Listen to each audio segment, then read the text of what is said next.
Good afternoon, ladies and gentlemen. It is Thursday, July the 15th, 2021. It's another Technical Alpha podcast. Glad you guys could be with us here today. If you're here live, welcome on over. If you've never been here before, we're a small nudist colony promoting the good works of the Lord and Savior Spaghetti Monster. If you'd like to stick around, we'll tell you why you should join us. Also, we talk about video games, television, and anything else that we can think of while relating as much of that to phallic objects as humanly possible. And we hope that that's entertaining in some way, shape, or form to the 5 people still listening to this podcast after all this time. We got another great show lined up for you for today. It's sad but true. It's so sad.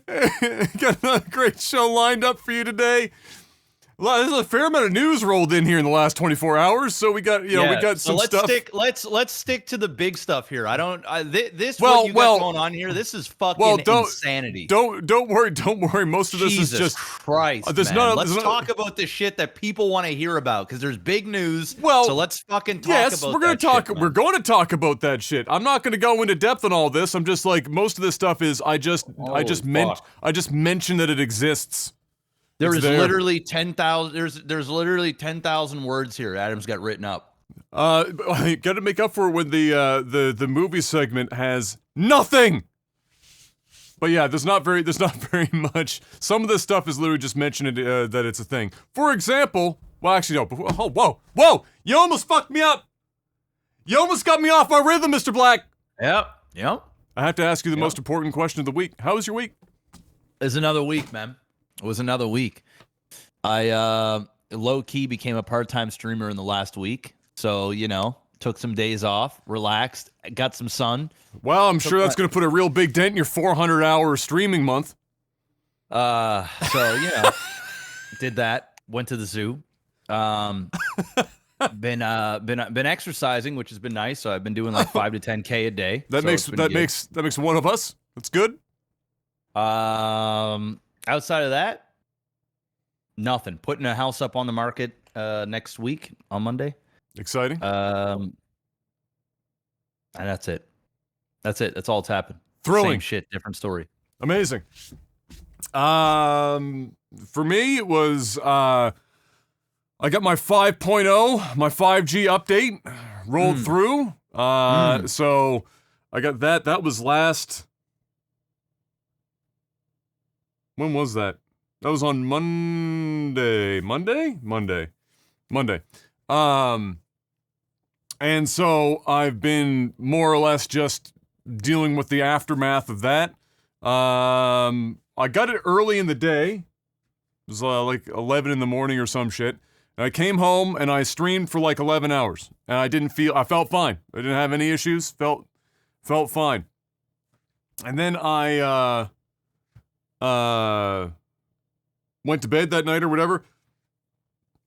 And as with most things, as soon as you sleep and your body actually decides to do stuff, is when you start to feel the side effects. So I woke up at, was it 6 or 6:30, I think, in the morning, and had some chills. Had not like wild chills or anything. I also had a fan blowing on me. That didn't help. But had some chills and a little bit of the body ache. So I just got up and took 1 Tylenol. Nothing crazy. Just enough to take the edge off to go back to bed. And then the rest of that day after I got up was basically just that. It was just body aches. The chills never really came back. It was just body aches. Basically felt like a flu, like a low-grade flu. Nothing too wild.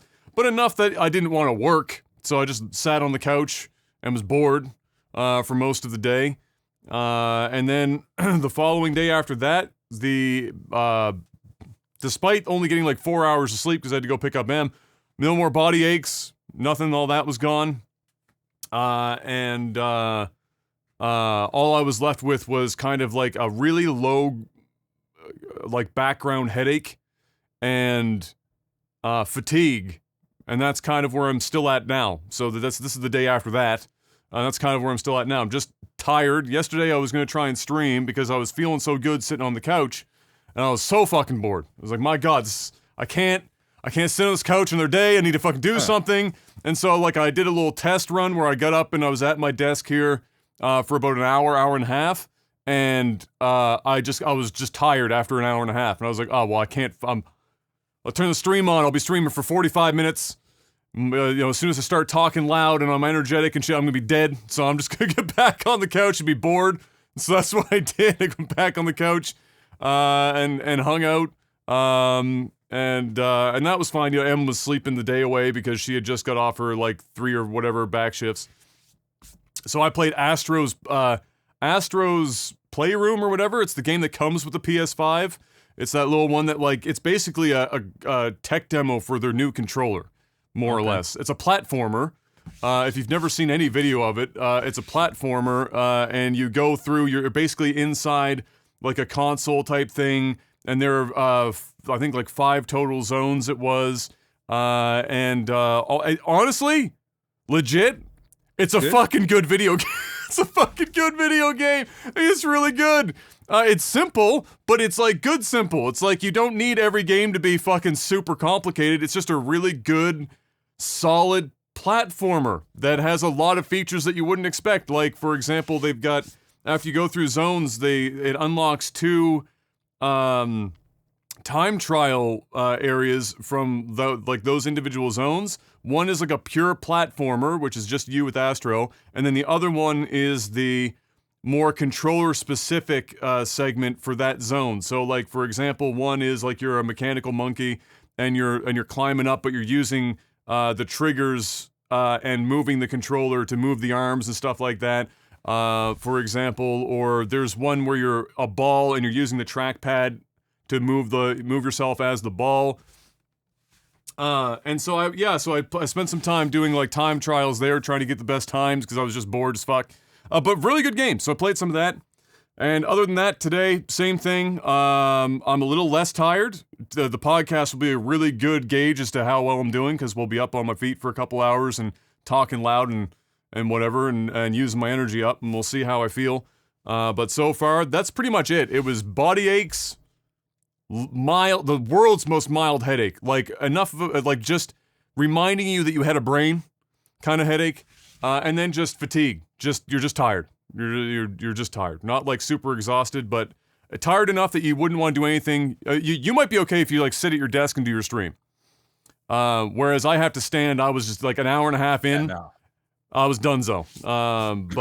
But yeah, so nothing crazy to get all up about. Some people, though, it's funny. Some people, like my mod Fox, he was out on his ass, like, dead after his second.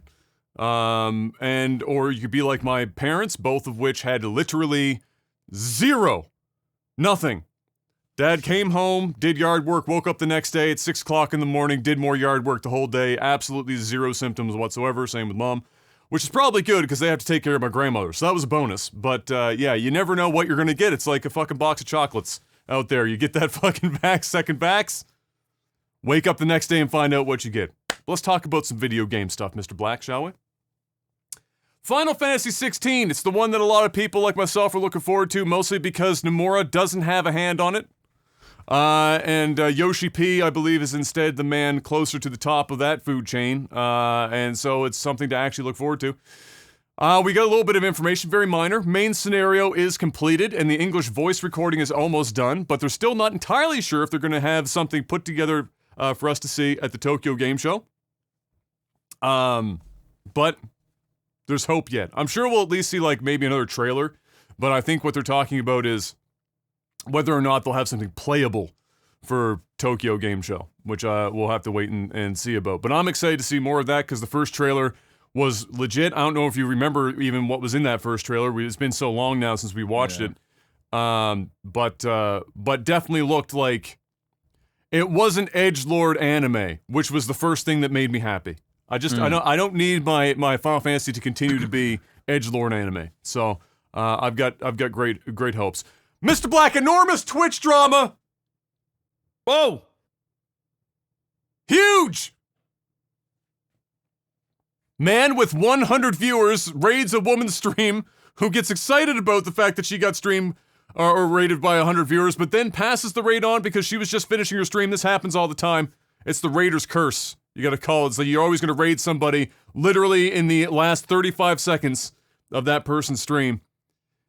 And normally, most people would be like, yeah, that's cool, that's awesome, let's pass those viewers on. But no, this man was mad, Jeff. He was angry.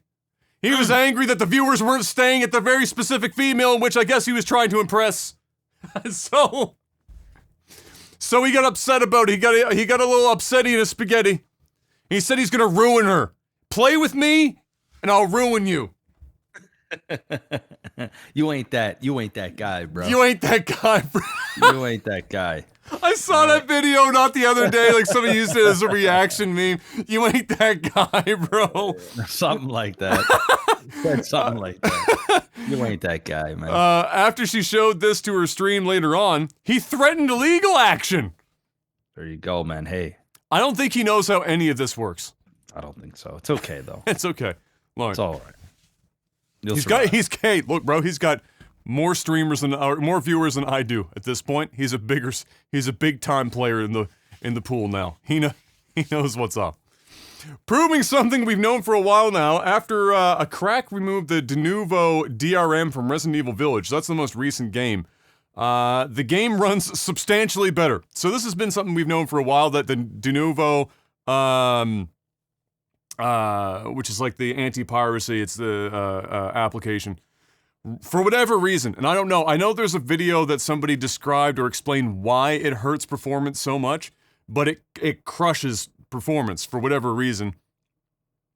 So this is just another example of that. A crack removes it, and the frame rate, like, quite literally basically doubles. Losing half of your game's performance just so that they can make sure that you legally obtained that copy. You know what the number one way is to convince people to buy your game, Jeff? Make sure that the legal version is the worst possible version of that game to play. Well, they did sell 4-point-something million copies, so they did. Work. They did. I think that's mostly because a lot of people are obviously not playing at the higher end of the spectrum on the PC. So where you'd notice the most of this frame rate loss is if you're running higher resolutions, obviously, or if you're using ray tracing.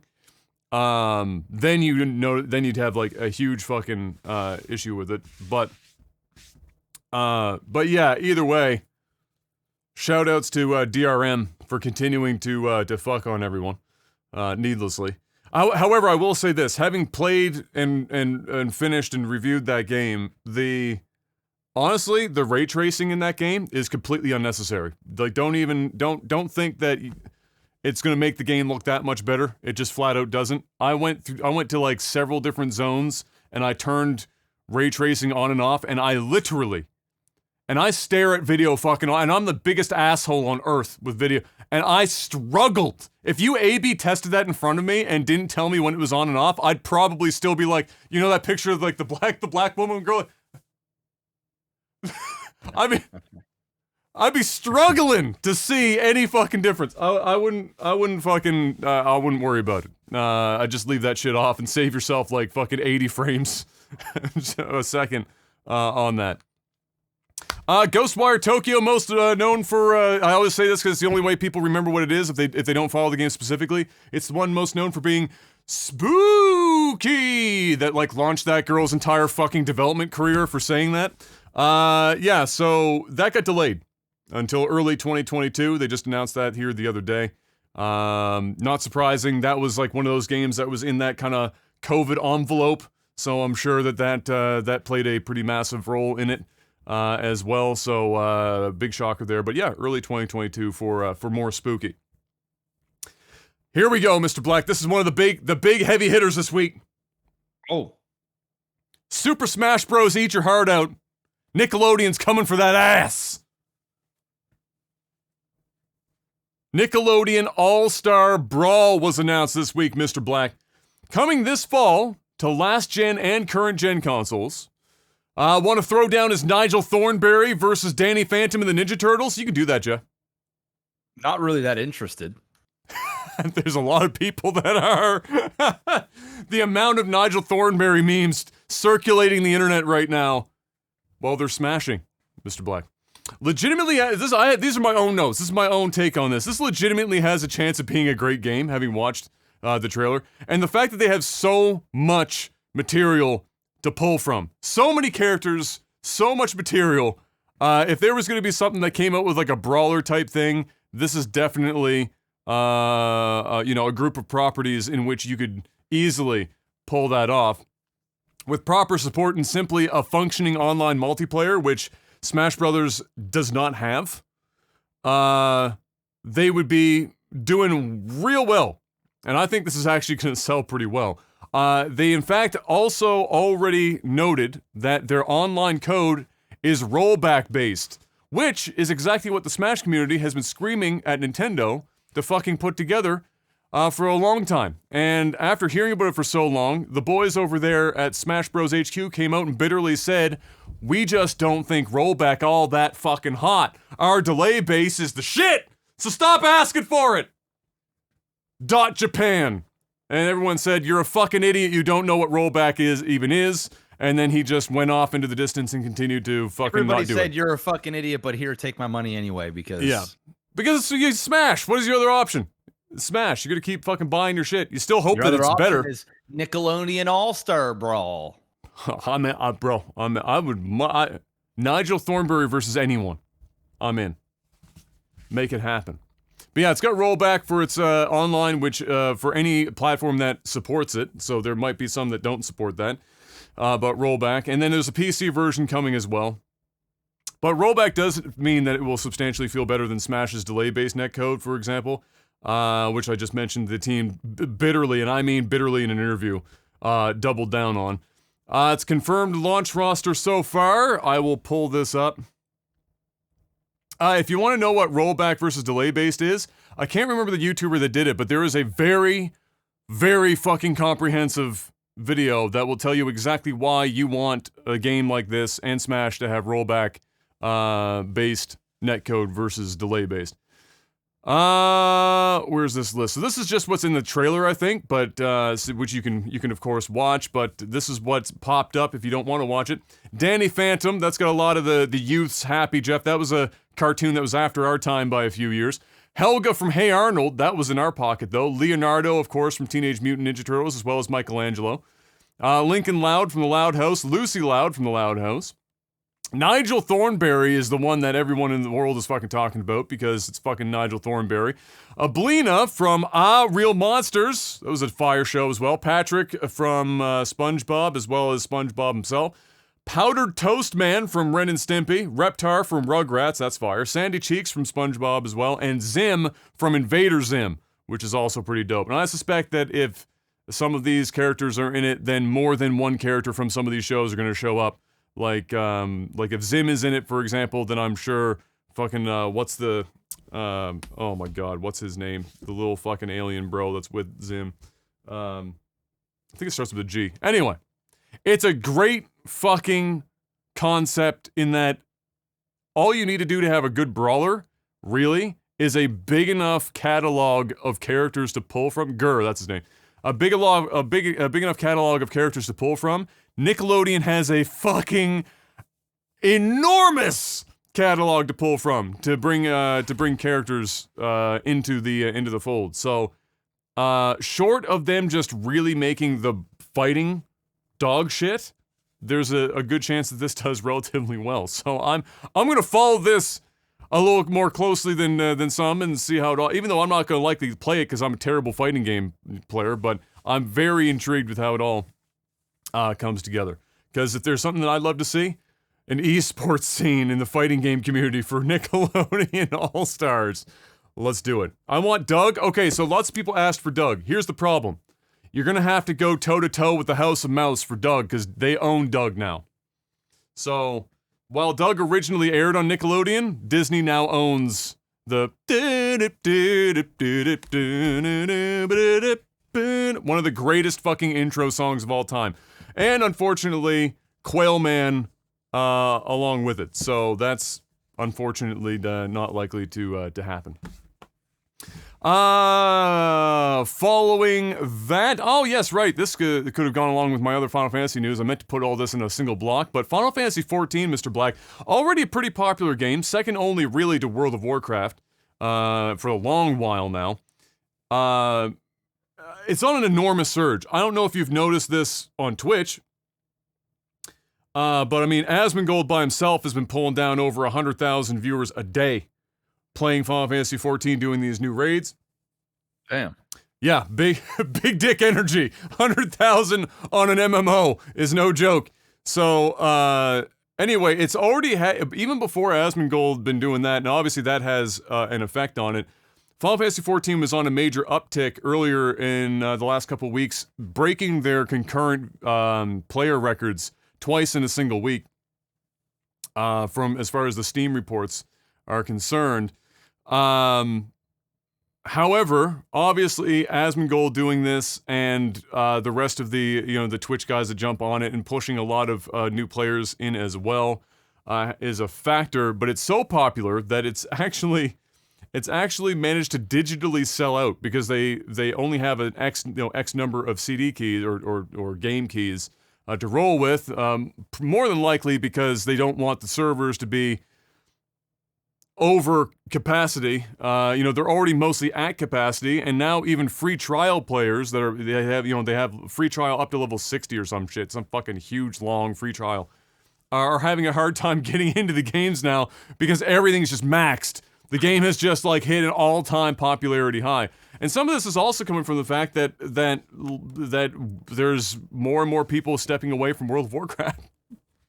And the game that they're falling into, like they step away from their old drug habit and they fall into a new one, seems to be Final Fantasy XIV. And so, just an absolutely massive surge for them. And, having played Final Fantasy XIV a fair amount, not big in terms of MMO numbers, but I mean, I've probably played about 60 or 70 hours worth of 14. It's just better than World of Warcraft. Pretty much in every way possible. With the only thing that I can come up with being your affinity for the property itself. You like the Warcraft shit more than Final Fantasy, like in terms of like maybe the visual, or you just like the lore more, or whatever, you're attached to that brand. But like as a game, I'm not even sure how you're supposed to make an argument for World of Warcraft over top of Final Fantasy XIV at this point. And I think that this recent surge and the exodus that's been happening with World of Warcraft starting to actually back that up. And we all know that Blizzard hasn't exactly been batting 500 with Blizzard properties here for a while, so that's not perhaps surprising regardless. But yeah, that was when I noticed that, like when I went on the other day, Twitch, when I was on the couch and looking for something to watch, and I saw Final Fantasy XIV was like crammed up at the top of the list. I was like, excuse me? The fuck is this doing way up here? It's usually like all the way down the like fucking like into the, they might be like 10,000 people watching it or some shit. Went in and there he is, Asmongold in all of his glory with over 100,000 people, multiple days in a row. So a lot of attention to say the least. And in semi-related news for more Final Fantasy stuff, Nomura has told Famitsu, which is the major Japanese publication, that Nojima has written a rough outline for what Final Fantasy X-3 could look like. Toriyama added that while the chances of it happening are not zero, Final Fantasy VII Remake is the focus for now. Mr. Black, what do you think about them already discussing, even in the loosest terms, going in and adding to the Final Fantasy X saga for a Final Fantasy X-3? Do you want to see a 10-3? Do we need a 10-3 after the first two? What do you think? No, I mean I'm over Final Fantasy in general. So I mean, for me, I don't give a fuck if they. I mean, I haven't even really given a fuck about Final Fantasy VII, and that's like the GOAT. Yeah. When you play 10 back in the day, and 10 like did you play those? 10 and 10. I beat 10 and 10 too. Yeah. They were one of my favorites. Like I would probably put them actually for me. I'd probably put them above 8. I'd probably go with 7 and then 10 and then 10-2 and then 8. Or maybe Final Fantasy 7 and then 10 and then 8 and then 10-2. I don't know. It's been so long since I've played them, but yeah, I really enjoyed 10. a lot. But yeah, 10 is like when people talk about their favorite Final Fantasies or what they think some of the best Final Fantasies are, 10 is always in the mix. And even 10-2 makes its way in depending on who you're talking to. Some people enjoyed 10-2 more than they enjoyed 10, just because of the focus on the different characters than 10 had. But yeah, I don't know. I don't know if we need a 10-3. I don't know. I don't even know what a 10-3 would necessarily look like. Apparently they do. Yeah, I don't know. I mean, I haven't completely fallen off the Final Fantasy wagon yet, but at the same time, I would rather them not, I guess I'm sort of biased too now, because I'm not a big fan of what they've done with Final Fantasy VII Remake, so I don't know if I want to see them go back to properties that were, again, loved by a lot of people and start fucking diddling in that shit. So yeah, they just need to focus on whatever the fuck they're doing now, and not, I think they're just looking for headlines, man. I think they're just trying to keep shit relevant. This could also just be like a test the water thing. Yeah. How much do people want to talk about this? Like, do people actually want to see this happen? And if they did it like the Final Fantasy VII Remake, we won't see it until about 2057 anyway. So we got some time. Yep. We got some time. For reasons nobody will ever know, Mr. Black, someone bought a sealed and graded Xbox 360 copy of Skyrim for $600 US. There you go. Where the graded video game market is so crazy right now that somebody actually managed to fleece the fuck out of a man for $600. Dude, it's actually kind of crazy, man. I feel like just going and grabbing all my games and just grading them all and then just selling out. Can you imagine how many copies of just even sealed of the 360 Skyrim are just floating around in the wild that you would think $600? Bro. Dude, the business right now, the business model is to have a grading company. That's where the money's at right now. Not even grading the games, is being the company that grades them. And unfortunately, you kind of needed to have already been part of the game, because otherwise your grading doesn't mean anything. See, like you're still, you got to be one of the, but they're rolling in it right now, bro. Oh my God, they're swimming in money. I mean, and in related news, because I think this happened earlier this week and not since the podcast, but I don't know, the days don't mean anything to me sometimes. Where another graded Mario 64 just sold for $1.5 million fucking dollars, beating out the previous record set like 10 days prior by that Legend of Zelda copy that we talked about for $800,000, which then beat out the one before that, which was, I think, another Mario 64 for $300 and something thousand. You know what this whole thing is? Money laundering. All the boys that have been buying fine art to do their money laundering have now found a new market to do it in. Pokemon cards and video games. There you go.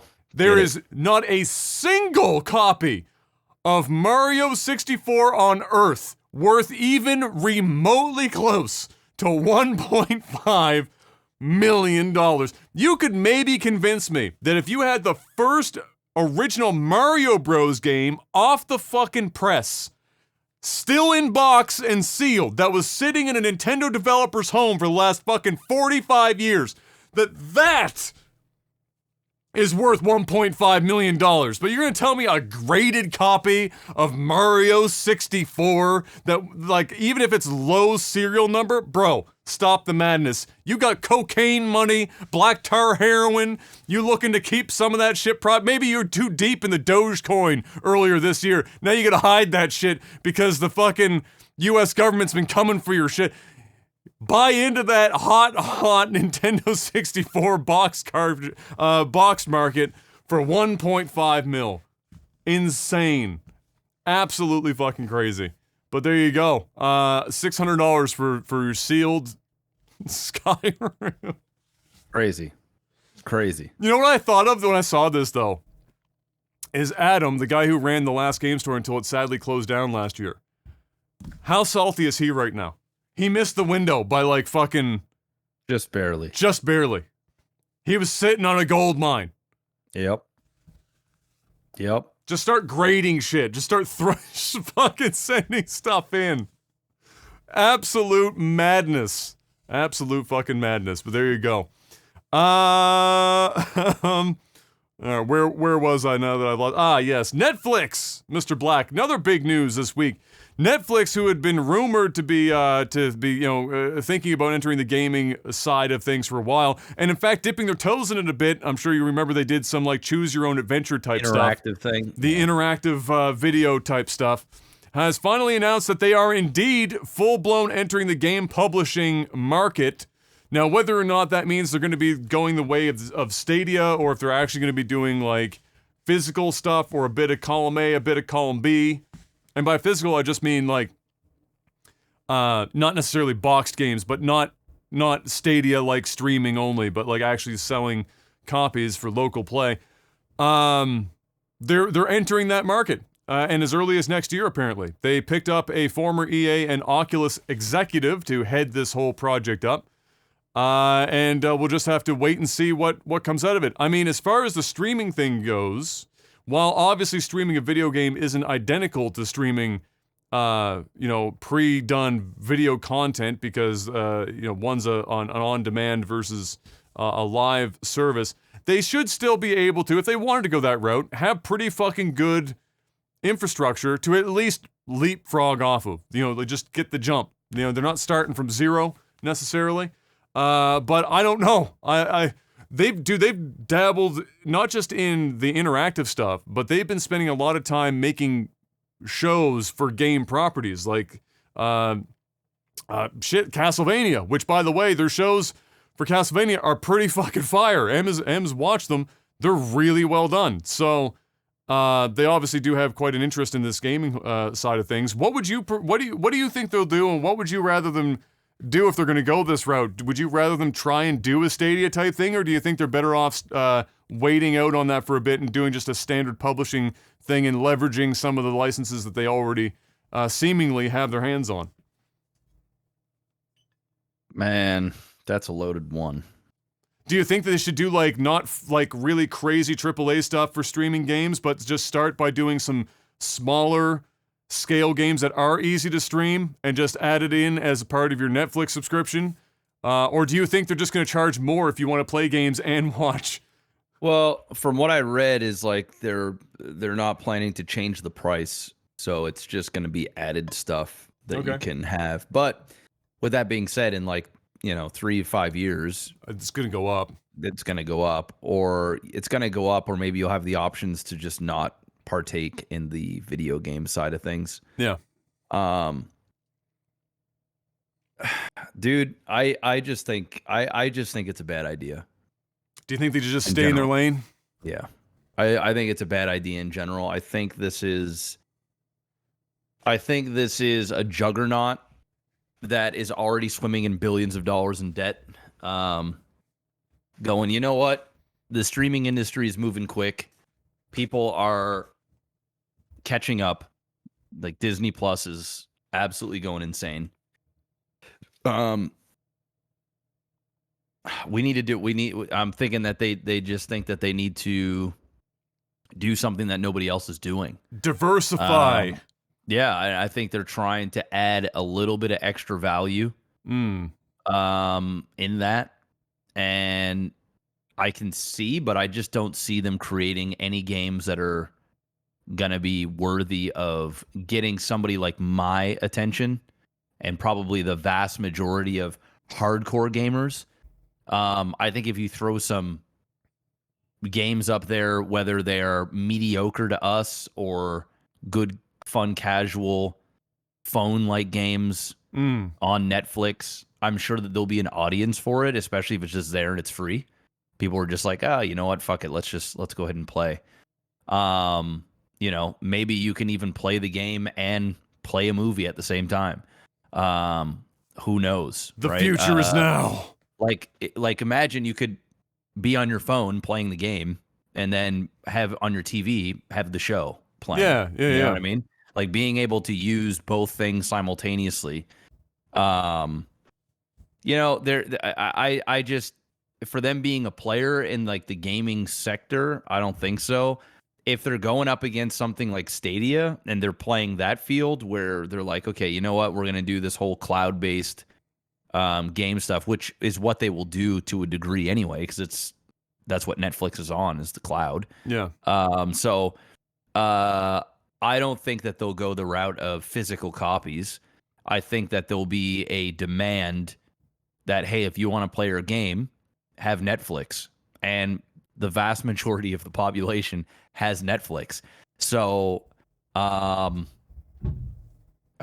who knows, man? I just think they should just stick to movies and TV shows, because ultimately, I mean, they burn money anyway. So, I mean, it's not going to hurt anybody. Hey, listen, if the price ain't going to go up, go ahead. I don't give a fuck if you put mobile games on your Netflix. It ain't hurting me. But I just can't take this that serious right yet. I have to see what exactly they're planning to do, because saying you're getting into the video game space is a very, very broad statement. I mean, are we talking a little bit more? multiplayer? It's a little bit more honed than saying interactive, entertainment. Exactly, now you're saying video games, video right? games, right? So it's like, with the amount of competition there, you're jumping in now with in a place where everything is like, just think about it. You're on Netflix and you watch Netflix on your PlayStation 5, which is what I do. If I'm downstairs, whatever. What are you going to do? Is PlayStation going to have Netflix that has competitors for gaming on their actual platform? You know what I mean? Like, it becomes a very, very slippery slope. And do they do a walled garden thing where it's Netflix stuff only, or do they do or do they open it up because you might need the broad appeal of more games on the platform, but then you're letting... Think about this, right?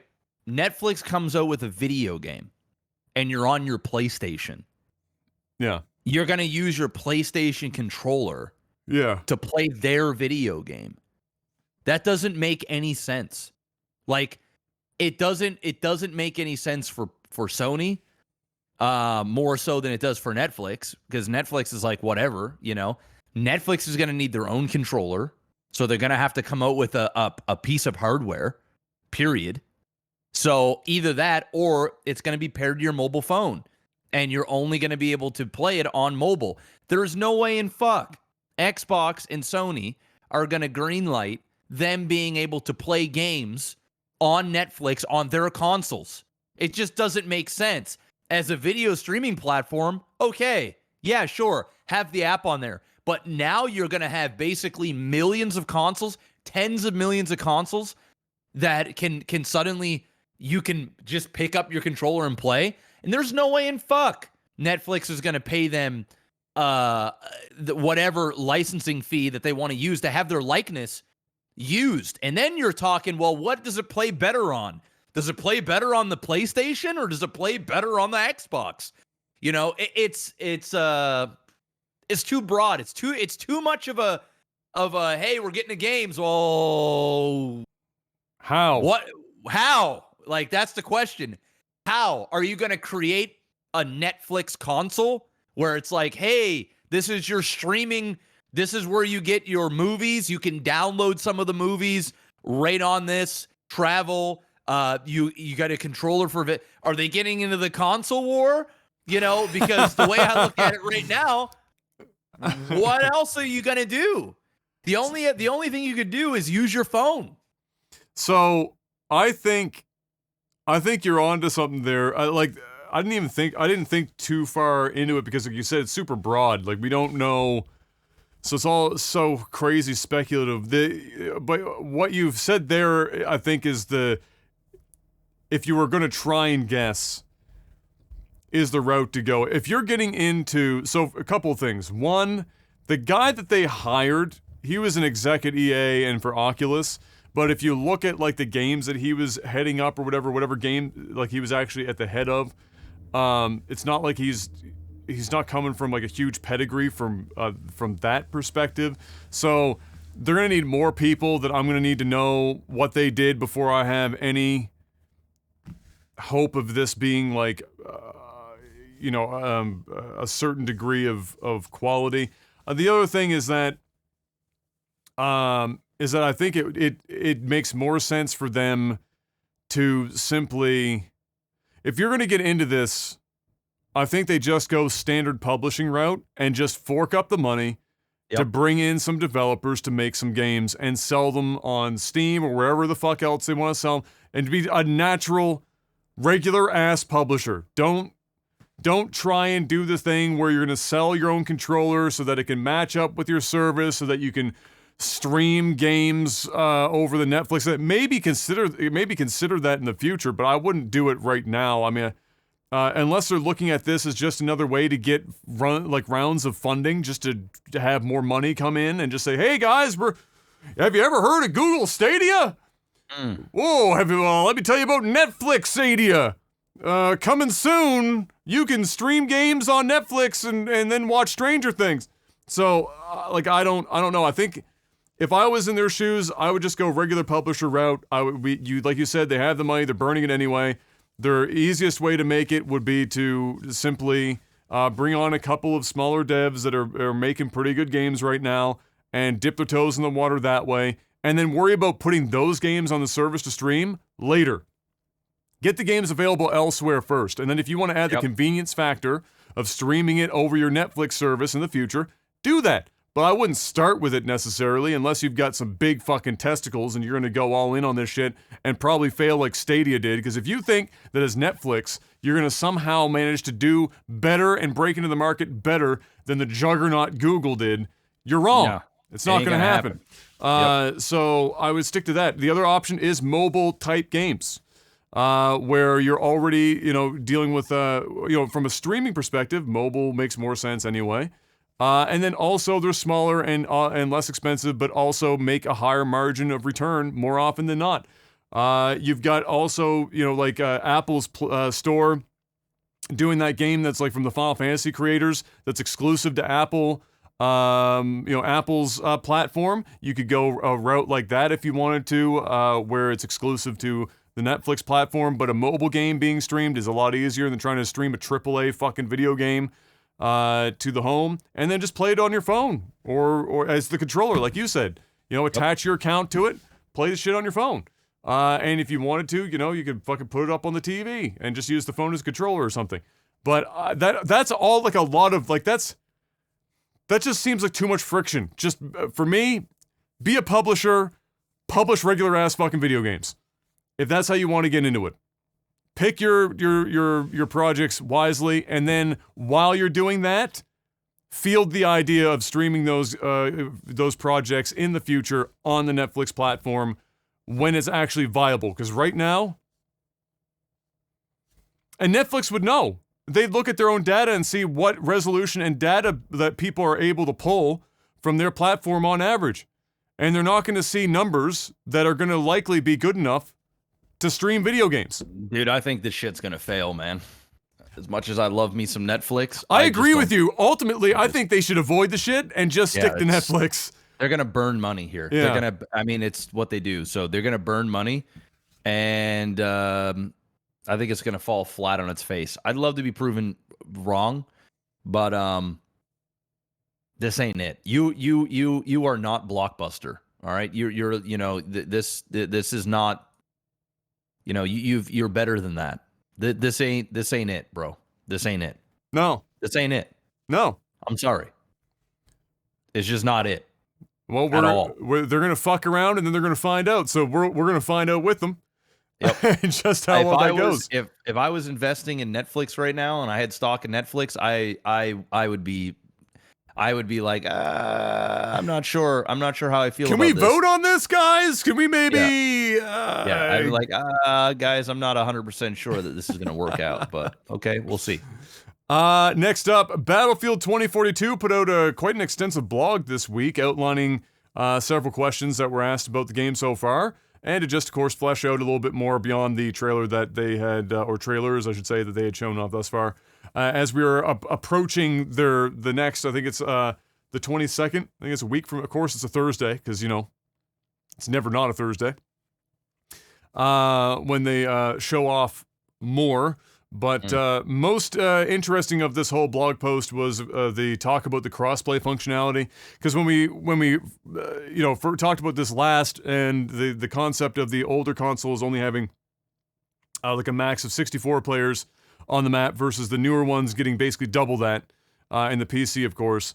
The question arose, well, how does all of that interact if you're cutting the player base in half and spreading it across all these different generations of consoles? So the crossplay thing exists, but crossplay will be basically generational, it seems. So Xbox One, PS4, crossplay enabled there.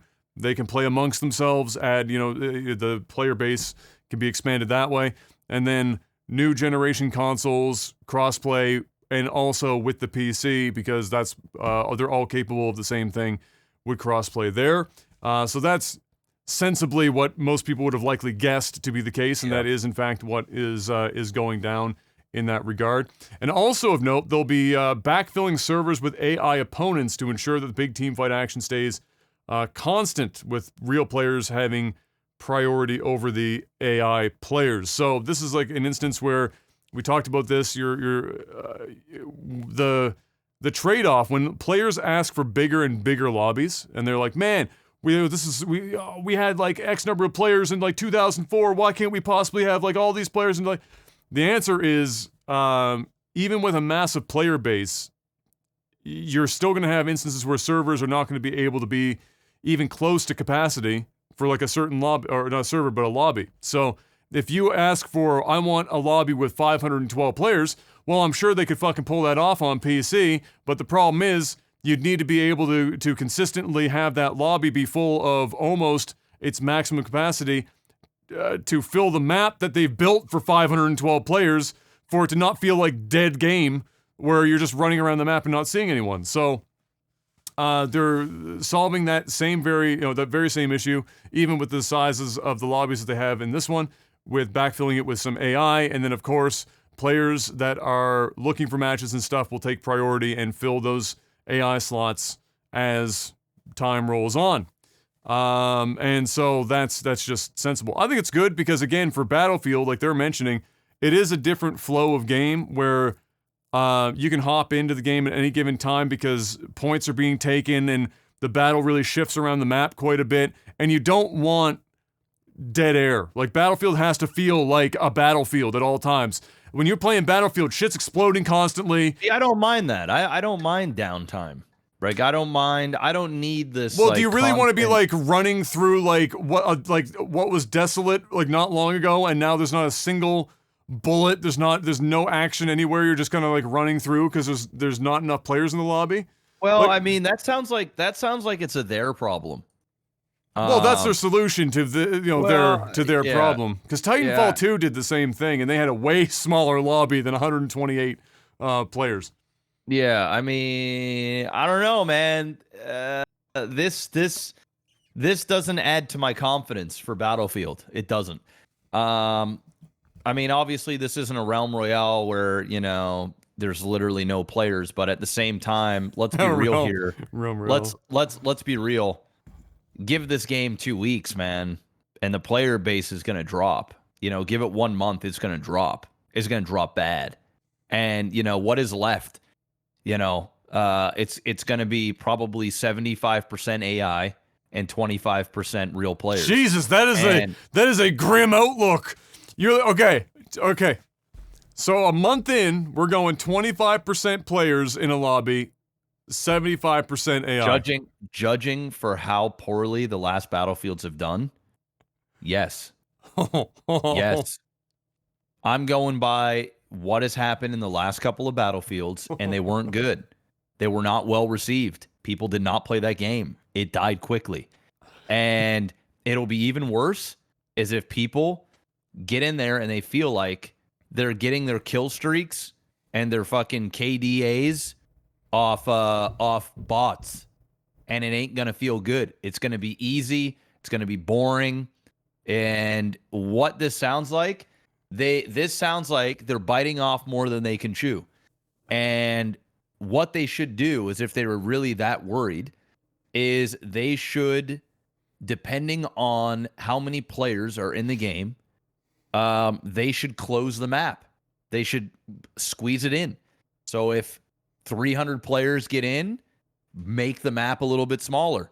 Start that sort of the circle like you do in battle royales. Big numbers isn't going to feel great if you feel like you're just playing campaign online. For me anyway, I don't foresee this going well for them. If trying to fill such a big lobby is such a big problem, make the lobby smaller. Make them smaller. Well, I mean, I don't go online to play against bots. I just don't. Oh, I don't think anyone does. Well, they're going to in Battlefield. So, well, I mean, their options are limited. I mean, it's kind of like, even if you were to go and look at PUBG, for example, I mean, PUBG has bots now. And PUBG is still one of the bigger multiplayer games on the market right now, even though most people will scream dead game because it's not number one on Twitch anymore, and that's like everyone's standard for what is isn't a live game. It's big on mobile. It's still big on PC. There's still a huge player base on PC. It's dead game, man. It's a dead game that's making a ton of money. That nobody. So what's the kind of what is dead game? How many concurrent players on a game before it's considered a dead game? I don't think it's necessarily concurrent. I think it's relevancy. Well, I think those two go mildly hand in hand, don't you think? Mildly, yes, but I mean at the same time, look at Hearthstone. Is it really considered a dead game? It's still sort of there. It's got relevancy to a degree, and the viewership is not great. Hasn't been for a long time, unless there's very special events. You look at something like Overwatch. Overwatch is sort of the same thing. Like, is it a dead game? It's like kind of teetering to be dead. Where's PUBG? I consider for me, before I start calling a game a dead game, is if, let's use Overwatch as an example, because I didn't play it all that long ago, is that Overwatch's problem is that you're waiting nearly 15 minutes to get into a match sometimes. That's a dead game. Like, if you're waiting and that's ultimately the problem that any online multiplayer game that doesn't have anything other than online multiplayer will run into, is that no matter how good the game is, eventually it's going to hit a point where you're going to take longer and longer to queue. If you're using a queue system. Think about the queue for Battlefield. We'll know when it comes out just how well it holds up. But I mean, like, so PUBG's queue can be bad, but it's not 15 fucking minutes. Overwatch bad. I mean, StarCraft dead game, but not, it's still relevant. I can queue up and get a game within a minute. So I don't think that means I think that means it's not a dead game. I think that means it's pretty active. If you can play, but it's one-on-one. If you get so it's easier for them at that point to do that. You can have less players, but that still makes it not dead. It just doesn't make it dead just because it's one-on-one. I think more of what I'm more of saying in terms of dead game is relevancy on Twitch. Twitch relevancy is what Twitch relevancy. I mean, for God's sake, Final Fantasy XIV, like we just talked about, spent the majority of its life on row like 18. On the channel, and now all of a sudden, out of nowhere, just up out of the blue, Asmongold pushes it to number 3 on the list to do some raids. It's temporary. A decade in. We'll see what happens. But that's what I mean. But that's what I mean about Twitch relevancy. Is that, like, you could be the king shit, and then all of a sudden you disappear, and then you can come back, and then you can disappear. Kinda not. The only games that I know of that have maintained Twitch relevancy for long-tailed Twitch relevancy that hasn't seen them completely drop off the map is League of Legends, IRL, League of Legends, Dota, CS:GO is very much in its own pocket towards the top. Obviously, RP, once it blew up on Twitch here in the last 2 years, has held long enough that I would say that it's found its own pocket. RuneScape still there doing its thing. Yeah, but RuneScape isn't like popping the top 5 rows. It's got like 10 it's 10,000 concurrent usually for RuneScape. So I a lot of games can fall into that pocket too. But it's just got long-term. It's just got long-term success as a video game.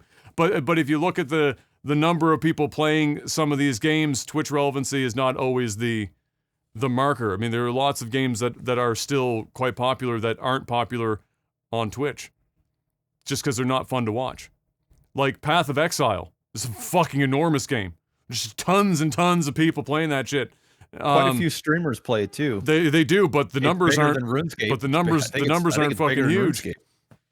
I think it's bigger and then than there's also Path of Exile, like the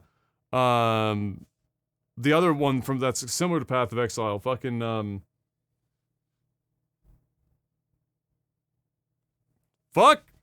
Yeah, like Path of Exile right now is 172,000 viewers. Did I just really mention Path of Exile the one day that it's got 100,000 fucking people watching? 172,000. That's like the fucking greatest caster fucking curse of all time, because Path of Exile hasn't had 172,000 people in an age. Yeah. But yeah, I mean, listen, PUBG wait, 172,000. Wait, what? Yeah. All right, hold on. Let me sort this by not recommended, high to low. PUBG is still there. What the fuck is Path of Exile 172,000? PUBG is still there, man. But like, PUBG is. What is going? Oh, Path of Exile themselves, like their own account, is streaming something. What is this? Yeah, but I mean, oh, it's an announcement. Okay, all right. Well, all right. That makes me feel a little bit less fucking stupid, but all the same. So games that are like that are technically big but aren't like enormous on Twitch.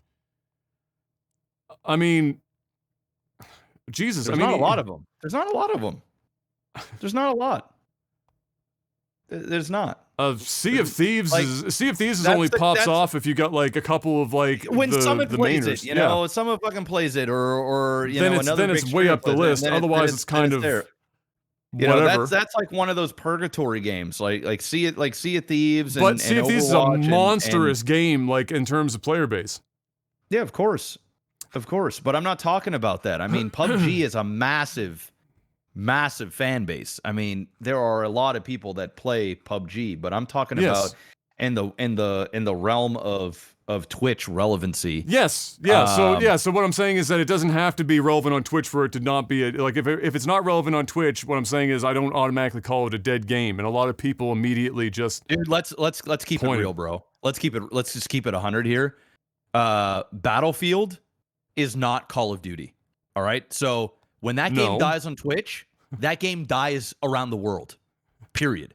It just does. Period. So let's not even sit here and pretend that that's not the case. It's 100% the case. Especially a paid-for game that isn't free to play. That shit dies the moment it dies when your favorite streamers and YouTubers aren't pumping out content for it. It's dead. It'll be a dead game. That game will not last more than 6 months of relevancy. Period. It won't.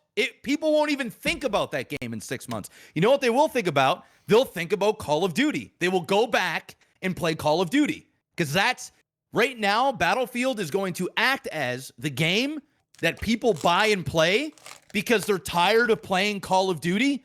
And then when they go over there and they realize that the game is filled with bots and that their favorite streamers aren't playing it anymore, and then they've got one or two friends that stop playing it because they want to go back on COD, that's when they go as well. And they're going to be gone. And the game will die. It won't be like PUBG or Path of Exile or Overwatch or anything like that, where there's these millions of players that are enjoying the game on a regular basis daily and thinking that this game is worthy and that there's some sort of cult following of Battlefield. That shit dies in 6 months. And my thing is, with AI, the shit's dead in a month. It's over.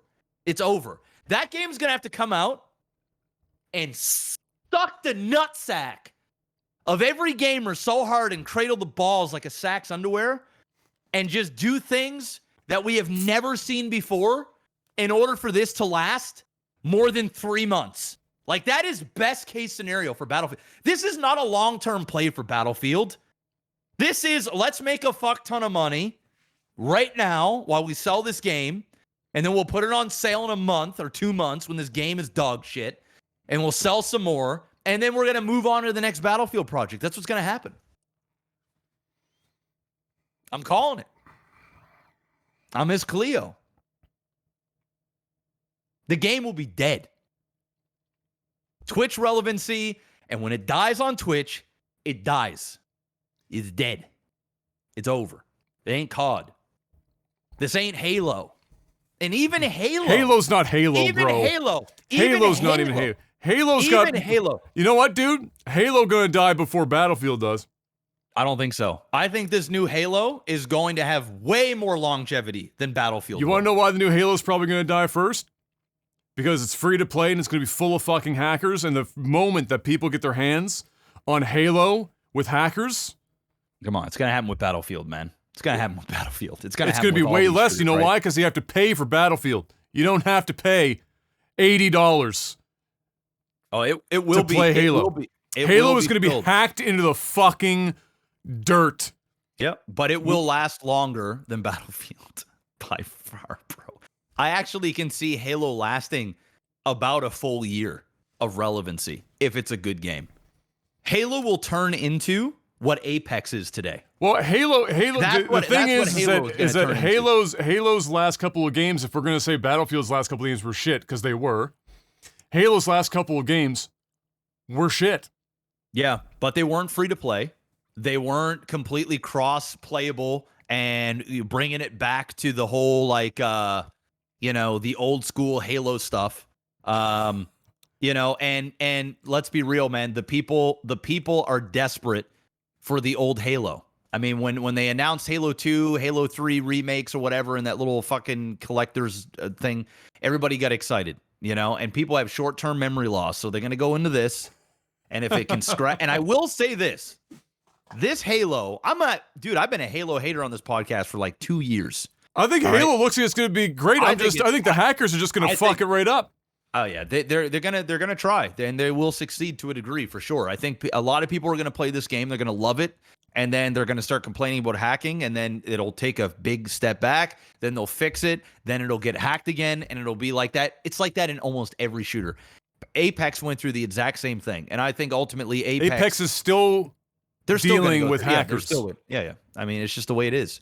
It's gonna be no different for Halo. So you know what this is for both of these games. They're both coming out more or less the same time. It's in the same window, within a month of each other, more or less. If Halo makes its release, I still am not. I still don't think it's going to make its release. No. From the Twitch side, in terms of which is going to get its support, who's going to back it. I think the reasoning why both of these do really well on day one is pretty similar. And it's because every streamer wants to run as fast as possible away from Call of Duty. Every streamer that I turned on here just in the last couple of days of being stuck on the couch watching Warzone players, professional or otherwise, every one of them legitimately want to off themselves. They all fucking hate Warzone. And I can't blame them. It is a immensely broken, subpar video game that has carried the fucking genre because of the fact that it has the Call of Duty name. And that's more or less that's what it's been like for all. Everybody gets this way with every single godforsaken Call of Duty game. But listen. So it's like that with like standard Call of Duty multiplayer, but the standard Call of Duty multiplayer is still fine. It runs well. You're not crashing every 5 fucking seconds. It's not the shit show that is Warzone. Warzone is its own spaghetti-coated fuck show, all on its own fucking island, and it's also the one that most people play because they get their battle royale experience that everyone, for whatever reason, is still fucking pining after all this time. It's because it's what's relevant. I mean, a Call of Duty games are like what's a good analogy I can use here? Call of Duty games is like going on vacation. You get a new Call of Duty game. It's an interesting start to this analogy. All right. You get a new Call of Duty game, and you're like, you know what? It's vacation time. Shit, some people even take vacation when a Call of Duty game comes out. They're like, fuck, man, I'm taking a week off. I get a prestige. I'm going taking a long weekend. But let's keep with the analogy. It's like a vacation. So say, for example, I'm like, you know what? I'm going to Dominican Republic. It's winter time here in Canada. It's fucking minus 15 degrees Celsius. I'm going out where it's plus 28 Celsius, and I'm going there. I'm pumped. All right, go Call of Duty. I go to the airport. I'm jazzed. I got my tickets. I land in Dominican Republic, and I'm like, oh, there it is. It's the Call of Duty. I'm jazzed. It's amazing. You go to the resort. You sit down. You check in. Call of Duty. You boot it up. You install it. Go in. You make your little fucking character thing with the gun you want, and it scopes and shit, and you're like, oh, this looks so cool. You go out there and you enjoy. You go to the beach. You go to the pool. You relax. Shit, you have a drink in the pool. You can do that now. It's like an upgrade they did. You're sitting there in the game, and you're enjoying it. You're multiplayer. You're doing a little bit of battle royale here. You're doing some old school multiplayer there. Shit, you might even dabble into campaign if it's available in that version. Everything's great. It's exciting. First day on vacation is like, oh man, it's so nice to be back in some weather.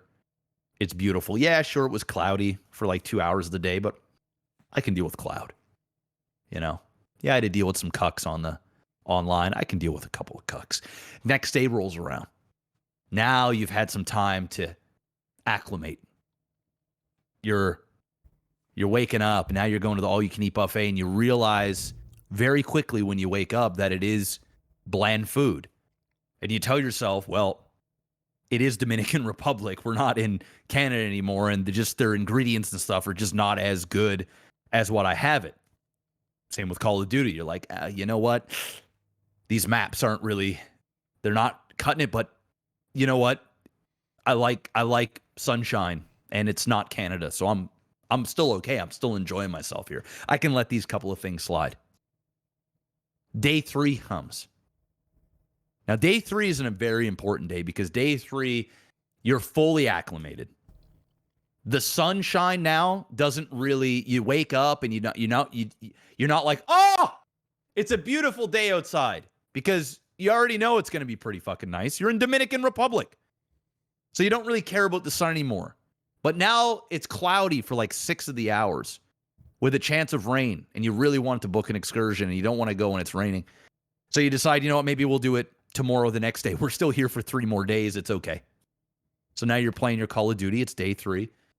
And you know you got to go back to work in a couple of days, and you've realized that now you've spent the last 3 days playing Call of Duty, or now you're on your 3rd day, and you haven't showered in a little while. You know, yeah, you've gone up quite a bit of levels. Things are great. You've now unlocked a lot of things, and you just get the full scope of the game now. You're like, there's no hidden surprises. Now you see it for what it is. And it's okay. It's nice. It wasn't as nice as it was 2 days ago when you first got there and it was all new and fresh. But you're like, you know what? I'm still having a good time. I'm on vacation, baby. I mean, how bad could it be? I'm not at work. I'm at home playing video games. Hey, I'm in the Dominican, just chilling right now. So you go through the day, and by the end of day 3, now you're tired, man. You're tired.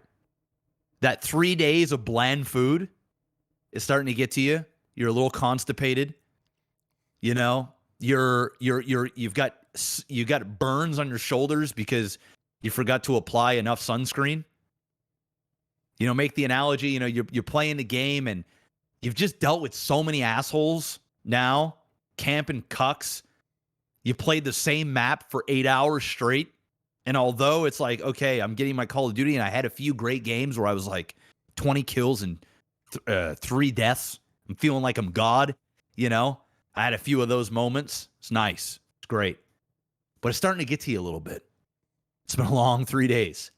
And it ain't home. But it's vacations. It's okay. We move on to day 4 now of the 7-day vacation.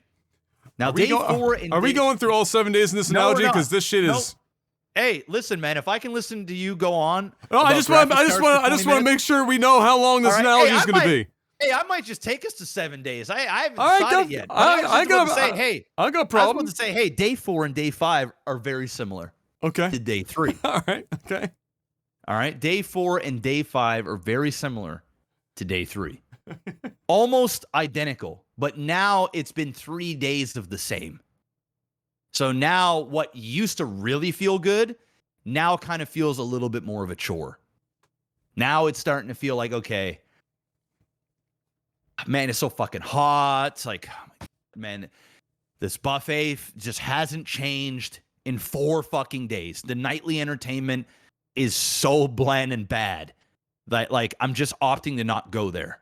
All right. I just want to play the game a little bit, and, you know, and now it's starting to creep up in your mind.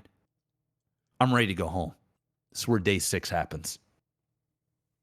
Day 6 is a very important day. Day 6 is the day that you start counting down the hours in which you can go home. You start checking your phone and your emails, and you told yourself, I am not working while I'm on vacation. I'm not doing it.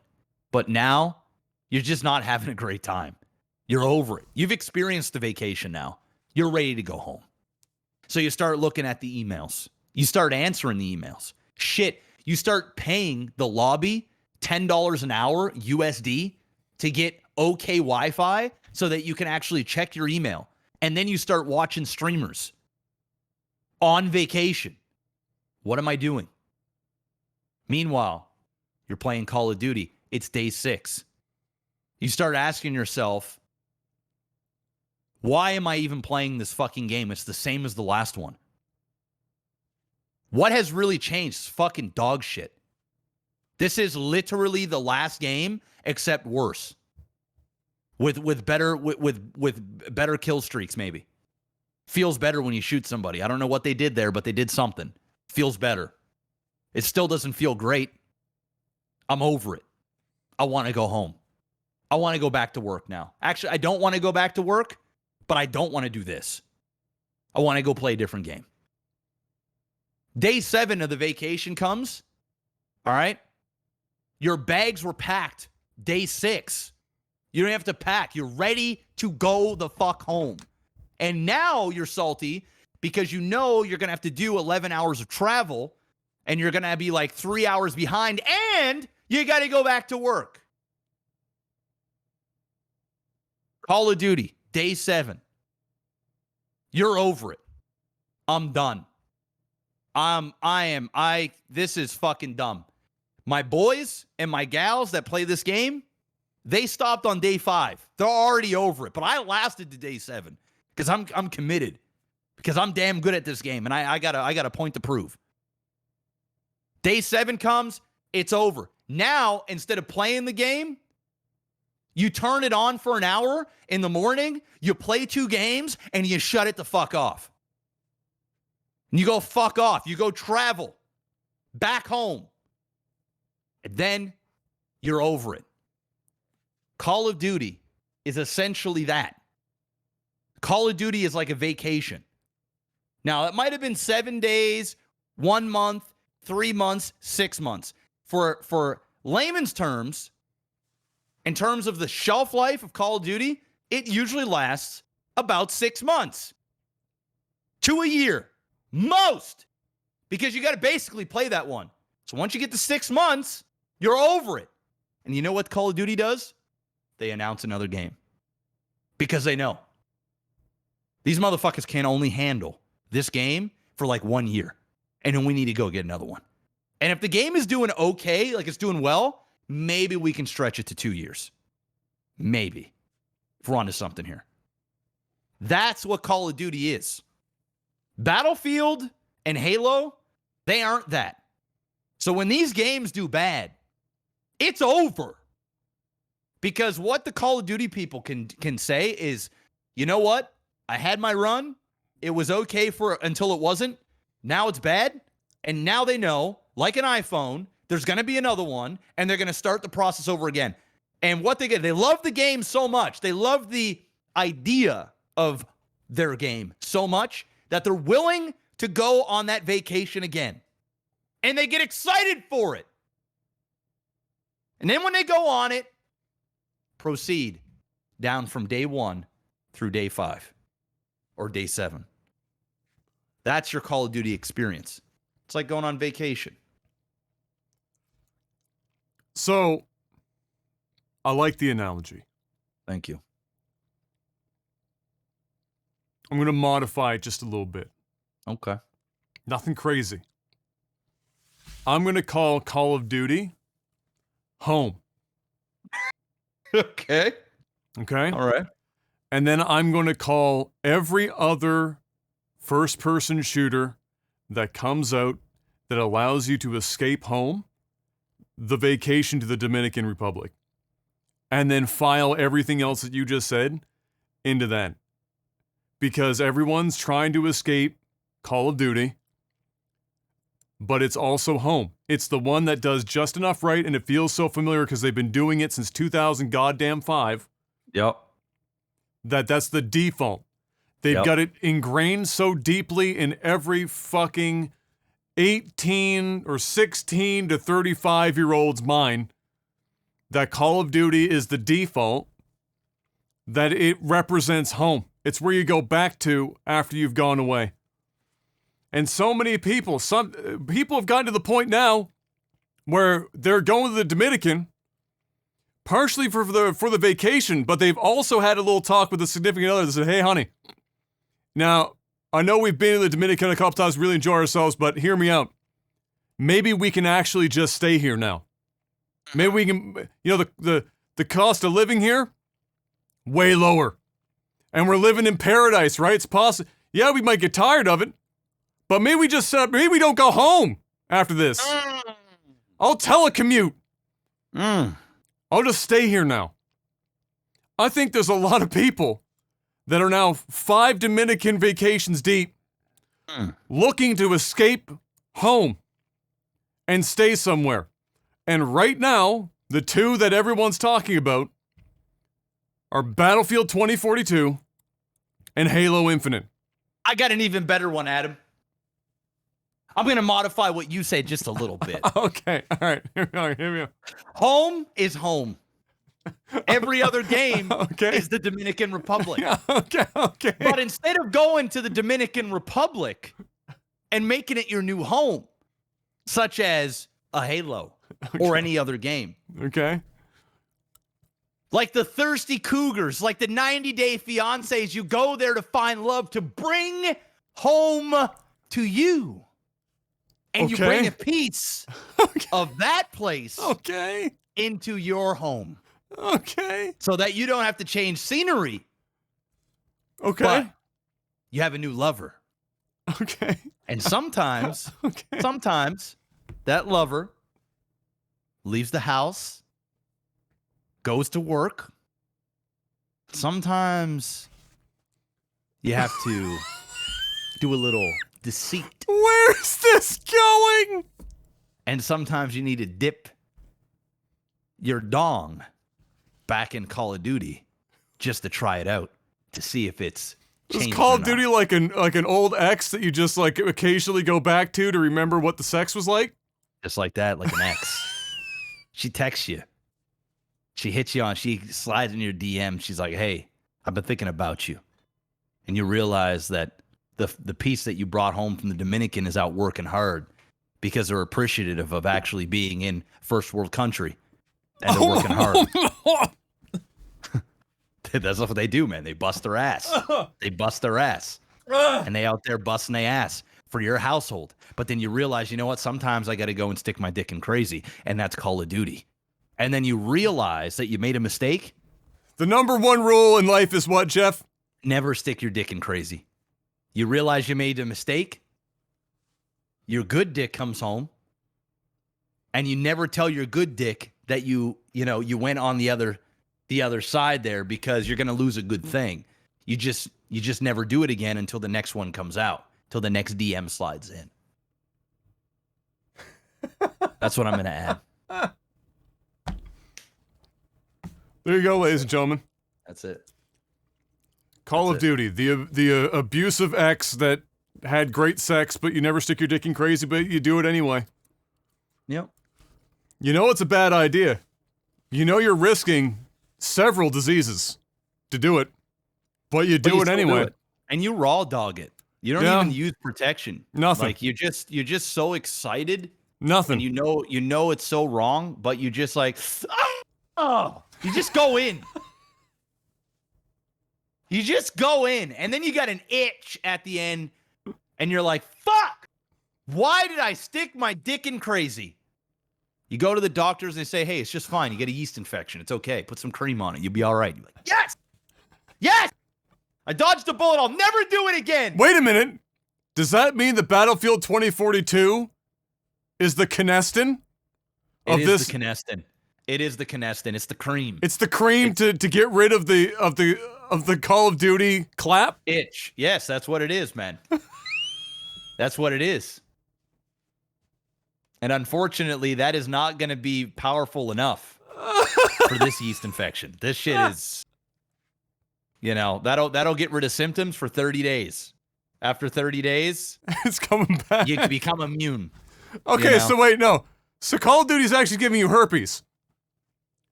Yeah, you could say Because that. you can only get rid of it for so long, but then It comes back. it comes You know, back. It comes back. it comes back. It's I'm having a cod flare up. Sorry. It's a little flare up. I gotta That's get what my that is. prescription. That's what that is, man. That's what that is. So anyway, there it is, man. That's enough Battlefield. Godspeed when it gets here. Godspeed. Oh God. Alright. Hey, the biggest news of the day happened a few hours ago. Valve is coming out with the Nintendo Switch Pro. Shout out to Valve for bringing us what Nintendo didn't. How did that go back in the day? Sega does what Nintendo don't. Well, now Valve does what Nintendo don't. Announced the Steam Deck, not to be confused with the hashtag ad Elgato Stream Deck, which we'll talk about in the not too distant future. The Steam Deck. It is exactly what you would imagine if you haven't already seen it. It's a fucking Nintendo Switch. Well, aside from the fact that you don't detach the controllers from the side of the console, of course. 7-inch screen, 1280 by 800, so it's 16 by 10, but it's the equivalent of 720p. 2 hours to 7 hour battery life. That's probably going to vastly depend on just how crazy of a game you're trying to play on this thing. Custom Zen 2 and RDNA 2 chip powering it, so that's an AMD special on this bad boy. That allows it. Their APUs and stuff are starting to get quite good. 1080p 60 is very much viable in a lot of AAA titles and stuff now with reasonable settings. Certainly will be stronger than the Switch, and by not a small amount. I mean, we're talking substantial on that. Comes in 3 flavors, Mr. Black. 60 I like flavors. We got lots of flavors. 64 gig, 256, and 512. In terms of internal storage. All 3 of those are expandable via SD card, by the way. So if that's not enough storage for you, you can go ahead and slap an SD card in there to expand it. The last 2 of those models are high-speed NVMe drives. So they'll gotta go fast and gotta go faster. Is the last 2 there? The 256 and the 512. They sell for $399, $529, and $649 is the difference between those 3. With the latter 2, like I said, having the NVMe drives, and all of them having SD card expansion slot. Sold separate as a dock, similar again to what the Switch has, that has things like onboard LAN connector and more inputs for USB stuff and whatnot, all there on the dock, but that is sold separately. And if I'm not mistaken, I don't even think you need the dock in order to hook this thing up to a TV. Because it uses USB-C out, I believe, as the video out. And so you could probably just hook in a fucking USB-C to HDMI adapter and just fucking plug it into a TV. It's just that the dock would be convenient because you're just Yeah, because it's kind of annoying to run it. You'd have to have a really long cord. Yeah, to run like it I up don't to your think the TV. dock, like I don't think the dock, for example, functions like the Switch one does, where like in docked mode it probably, yeah, it's so it's a little bit different. Either way, I'm pretty sure you can do it either way. However, all the same, it can hook up to a TV as you might expect. It's got Bluetooth, the latest Bluetooth connection shit. So slap a bunch of controllers on there, play multiplayer to your heart's content, etc., etc. It runs on a new version of Steam OS and has all of Steam's features, seemingly. So chat, remote play, cloud saves, community, all that stuff's all there. As well as quick resume of games. So, probably not identical necessarily to what you'd have on a Series X or a PS5, but similar, where you can run multiple games and then you can quick resume your games from where you left off. So you're not reloading from scratch every time you're booting a game. Launches this December. I believe they already have pre-orders up. I think you're even paying to get in for pre-orders right now. I don't know if that's like their method to try and deal with scalpers a little bit, or what their deal is with that. But either way, I think that they're putting up the pre-orders for that. There is a lengthy IGN video that answers a ton of questions, like 31 questions or some shit they listed about this thing. And then, of course, there's also a website they have up that goes over everything. And they're being very open about all the components that are inside of this thing and all of its feature set and whatnot. It also shows it playing games on a prototype model in real time. And, they're playing, like, legit PC games. They're not playing, like, fucking mobile phone type shit. They're playing some legit stuff on there. This was rumored before. In fact, I think we talked about this on the podcast before. Yep. And so, not shocking. I will say that I didn't expect it to hit this year because of the parts shortage that's been rampant fucking everywhere. But maybe they've been accruing this shit for a while now, and so they can still make this launch window. Or maybe it will be another instance where availability is going to be a complete nightmare for like the first fucking 5-6 months until they get their feet underneath of them. But what do you think about this, Mr. Black? We got price points, we've got different flavors of storage and expansions and all this other stuff. I don't know how much other info you read about it thus far because it just popped a couple hours ago. You were streaming. But what are your thoughts on Valve getting in on this action? I fucking love it. Oh my god! Excuse me. I fucking love it. Mark your calendar. Holy shit! I'm fucking Mr. Black pumped. likes something in the news segment? I am fucking pumped. Wow! for this Let's piece of go! hardware. I am more excited for this than I am the PS5. I absolutely am in love with what they've done here. Tell me about it, Mr. Black. Tell me. Explain this to me. Well, explain the taste. Well, from okay, I'm gonna start off with the negatives. I'm gonna get the negatives out of the way. All right, battery life small, 2 to 7 hours, and I guarantee you it's probably gonna be closer to the 2 than the 7. So it probably especially if you're playing if you're playing high resolution, heavy games. It should be noted that the Switch, even the newer models, are still only running you somewhere around 4. So that's not surprising. You can only get so much. Yeah. Out of this, but it is a downside. It's a negative. It is a negative. Right? There's no two ways around it. No two ways around it. I'm not going to pretend like it doesn't exist. And let's be real here. The games that you're playing on this shit, this isn't mobile, right? No. So like, you're you playing could. games that you could, yeah. But you're playing games here that you're likely going to be having a session, right? Yes. And if you're on the go, you're going to burn power pretty fucking quick. So that's one negative. The second negative is, from what I was seeing in the video, it doesn't seem like the thumb pads are particularly in great positions. Now, obviously... the analog ones. The analog, sorry. Yeah, the analog.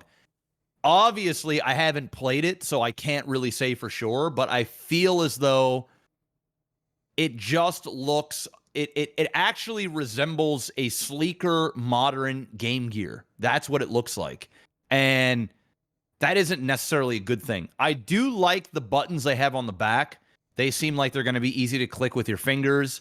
There's just more buttons on there. Coincidentally, the Game Gear also 2 hours of battery life. Yeah, except that you didn't get to pretty much recharge it. No, you put in like a shit ton of AA batteries. $40 worth of AA batteries to get it working.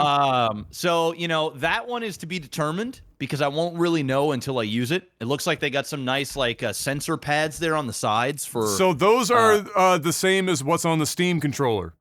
Okay. So which I own and I've used, and you know what? It takes a little bit of getting used to, but it is. I feel like if you were to put a controller like that in a kid's hand, for example, like let's say instead of playing on a PlayStation controller or an Xbox controller, you gave them that mode. Yeah. Bro, they'd be fucking wild with that thing. So speaking of kids' hands, so this is the other negative, right? Yeah. This is for adults. This is and this is also sort of a positive, right? It's a negative and it's a positive. It's a negative in the aspect of like, hey, you know what? My son ain't ever gonna play this anytime soon. Like this looks like a very complicated for a child to grasp. There's a lot of buttons. It's big. It's bulky. It looks like it's bulky to a degree. You're probably looking at like your entry would be like 6-7 years old before you'd get your hands on something like this. Yeah, and I think that's probably. I think you're probably looking at more of 9-10 years old to really grasp what the hell you're holding. I'd have to see like the UI too to understand like just how easy it is to get in and out of games and stuff. Yeah. So those are pretty much it for the negatives. All right, what's our positives? No, there's a lot of positives. All right, there's a lot of positives. The number one thing is it's got to be the price. Well, I'm getting to that. Okay. So the number one thing, the biggest motherfucking the home run for me is I can take my Steam and I can play it on the go. You know all those Steam games that you really just are sitting there not playing, I would be far more likely to play them now than I ever have. Simply because when you're sitting in front of the computer, your mind is preoccupied on what's important in the now and what is hot now. And you're also distracted, whether you're watching streams, YouTube videos, podcasts, whatever. Here, when you boot this up, your sole purpose is to play some games. And I feel as though I'm naturally gonna want to go through a bunch of games to see how it runs, to see what it looks like, and kind of play around with the device a little bit.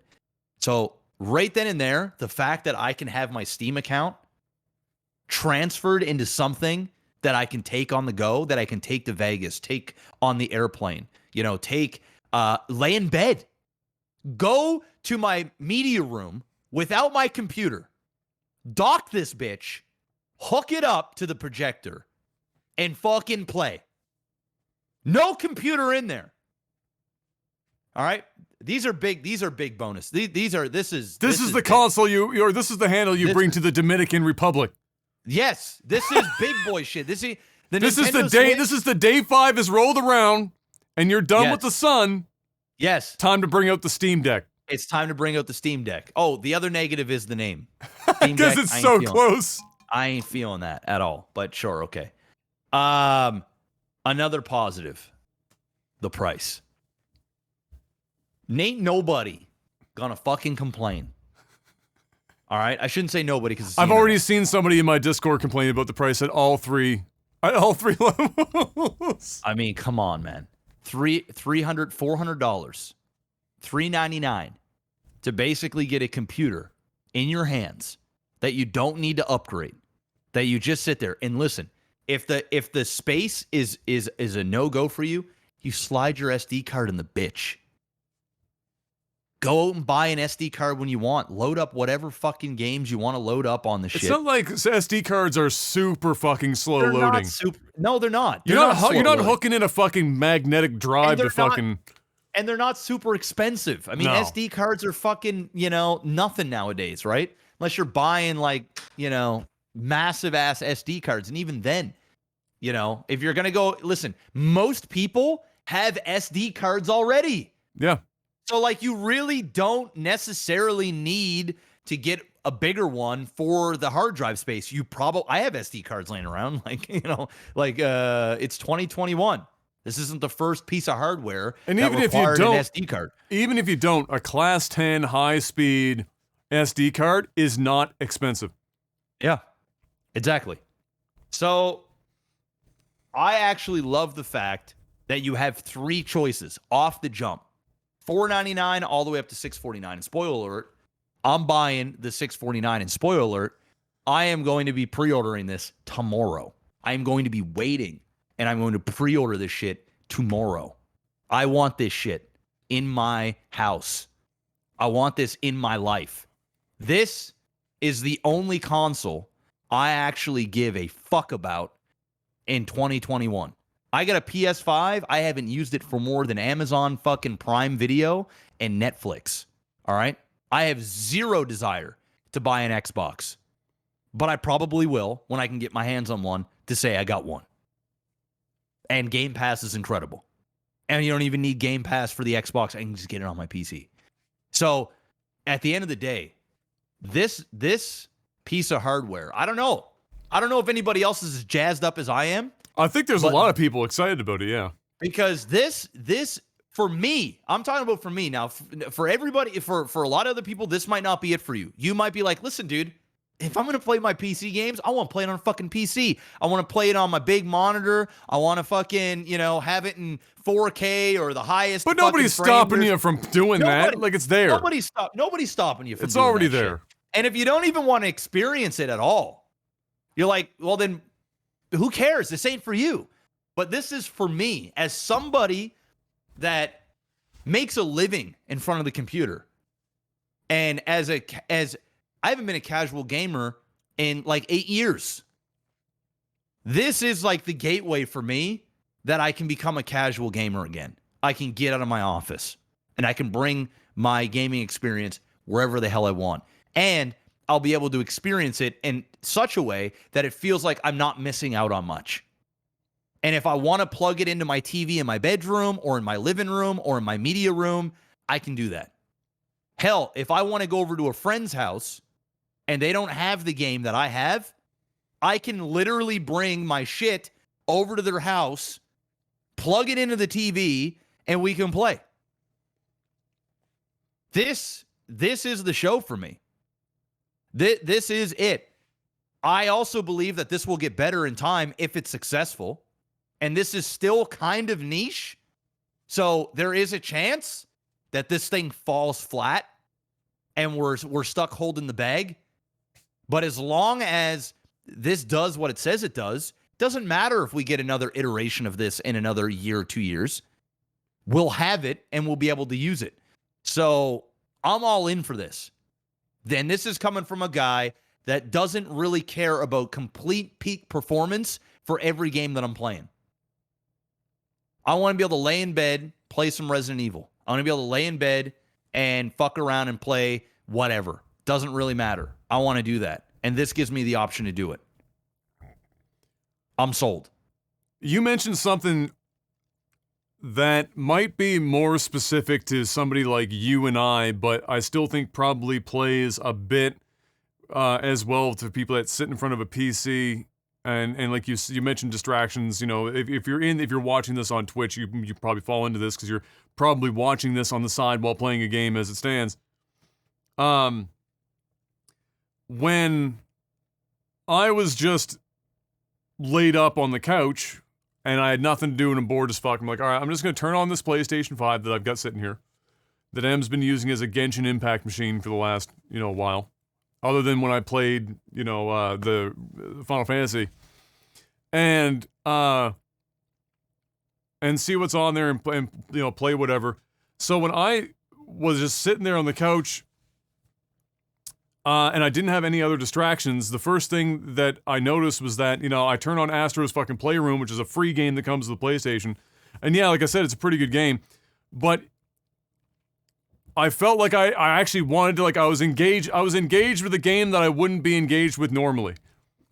There is still something, like, if you were to strip away the distractions of the PC and I was just somebody that had a normal job and came home and played games, the breadth of games that I would probably play would be dramatically different than they are right now, and not just because I stream games that I play. I mean, I just mean in general, like even if it was on the PC. Because when I'm on the PC, I do often feel like, you know, I want to play the most recent stuff. I want to get the most out of my hardware. That like narrows the list of stuff that I'll play. Or I'm just not as inclined to play some of the smaller stuff that I have, for example. But with something like this, or if you're even getting away from the PC and you're just on a console, you do tend to gravitate towards playing a more variety, and your benchmark isn't so fucking high as to your entry point for, yeah, I'll actually give this game a shot. So I think that this thing is like the perfect, I have an enormous back catalog on Steam, and now I'm gonna finally play some of this shit device. Yeah. I think it's the evolved and much more broadly appealing Steam Machine that we got from years ago when they tried that whole program. But the problem with Steam Machine was that they allowed a bunch of different companies to make Steam machines, and it just ended up not being much less expensive than like a normal computer would be, and you got such variability, and people weren't really buying into it because it's like, well, how is this any different from just owning a PC? This is different from owning a PC. It still runs PC games. This is a Switch, man. And we can turn, yeah, this is a adults. Switch. It's a Switch for PC games. I mean, there's lots of games on a PC that don't have to be like an adult or some shit or whatever. It's just that it's not Nintendo specific anymore, right? But I think that this is just the evolution of the Steam machine, or the Steam boxes, or whatever they fucking called them. And I think that they made a smart move by just doing it themselves, pushing it themselves, sourcing everything on their own, and doing it this way. I think that's the only reason the price is as low as it is. I suspect that they are biting it fucking hard at $3.99. I bet you that hurts real hard. Yeah. Oh yeah. It's entirely possible that they're taking losses on these to sell Steam games on their platform, and they will sell many games. Imagine a Steam sale. You don't have to be at your PC anymore. I mean, you could do it on your phone before, but this seems like even more of like a bait. I mean, this is just like yeah, you got it in your pocket, man. Yeah, like, this is. I mean, and the other things like, and the other thing to keep in mind too is some of the things you mentioned that are downsides if you're just trying to be as compact as possible. But the reality is, you can hook up any controller you want. Yeah, PlayStation, Xbox, whatever you want. So if you don't like the feel of it in your hand, you know, prop it up on something and play with a controller.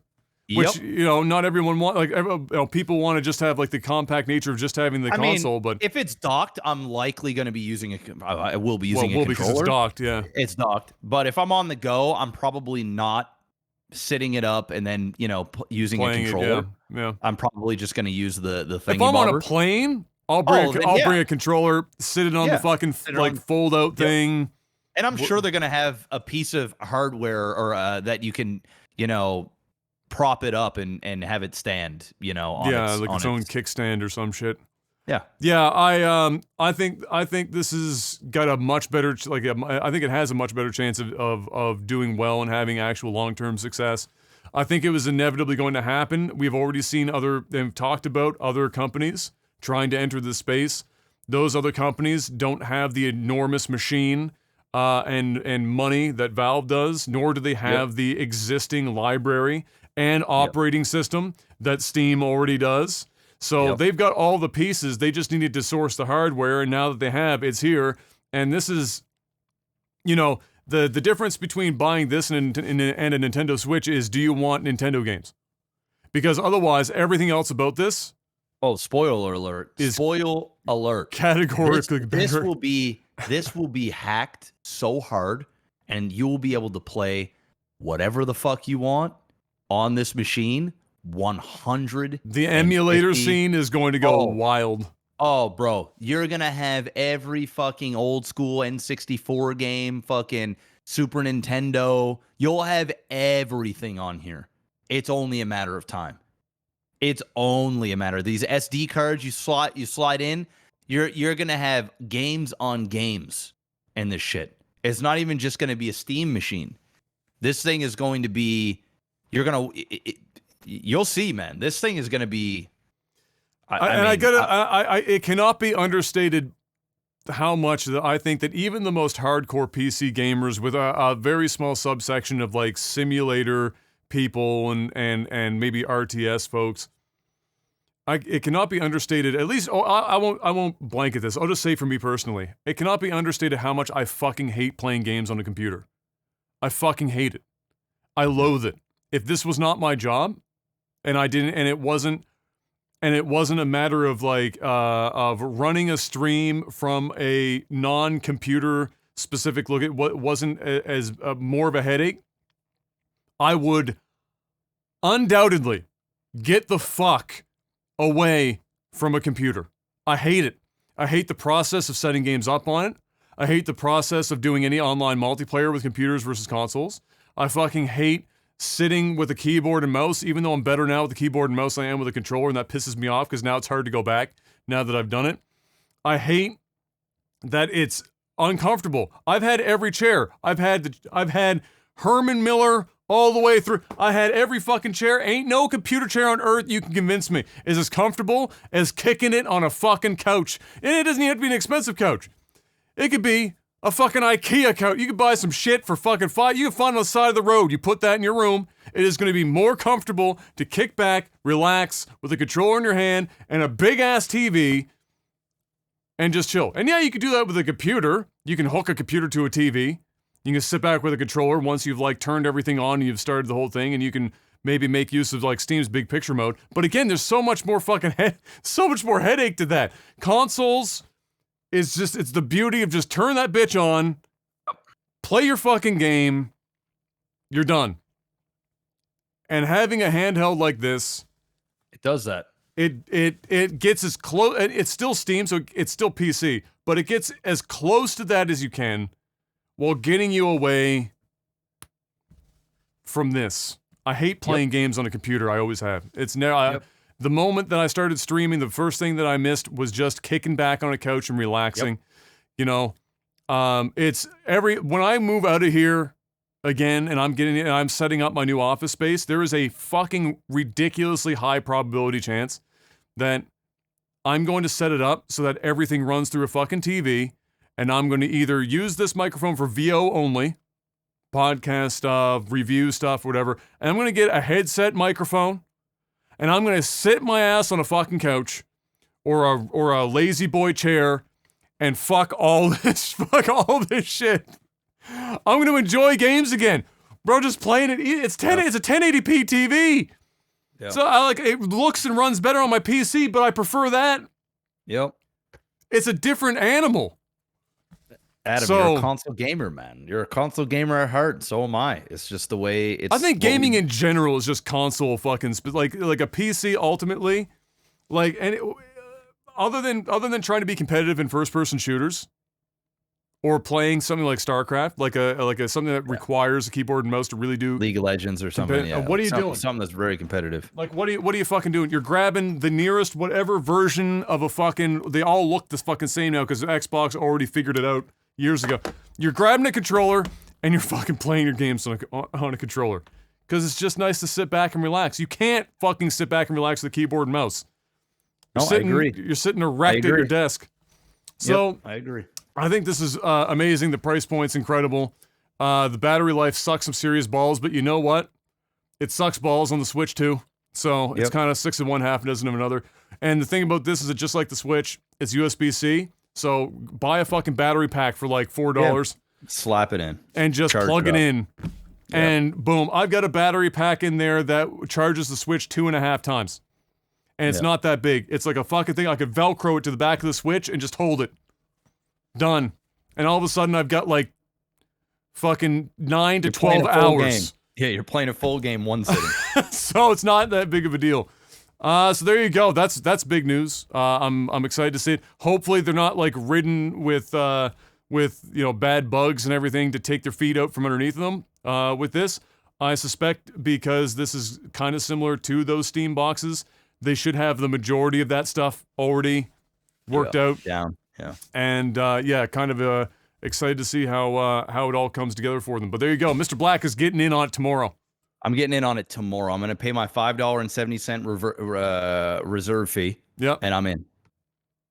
I'm in. I want it in my life. At least That's one of gonna us. be so I can't justify it myself, but it'll be nice for one of us to have it because then we'll know. Oh, I can justify it. The fact that I can just hook that up into my media room and just play my games. Oh yeah. That's it, man. That's just the show. That's the show. And I don't want to set up. I don't want to buy another PC and set up another PC. Right? No. It's just plug it and go. Use my fucking PS5 controller if I want. Just be gone with it.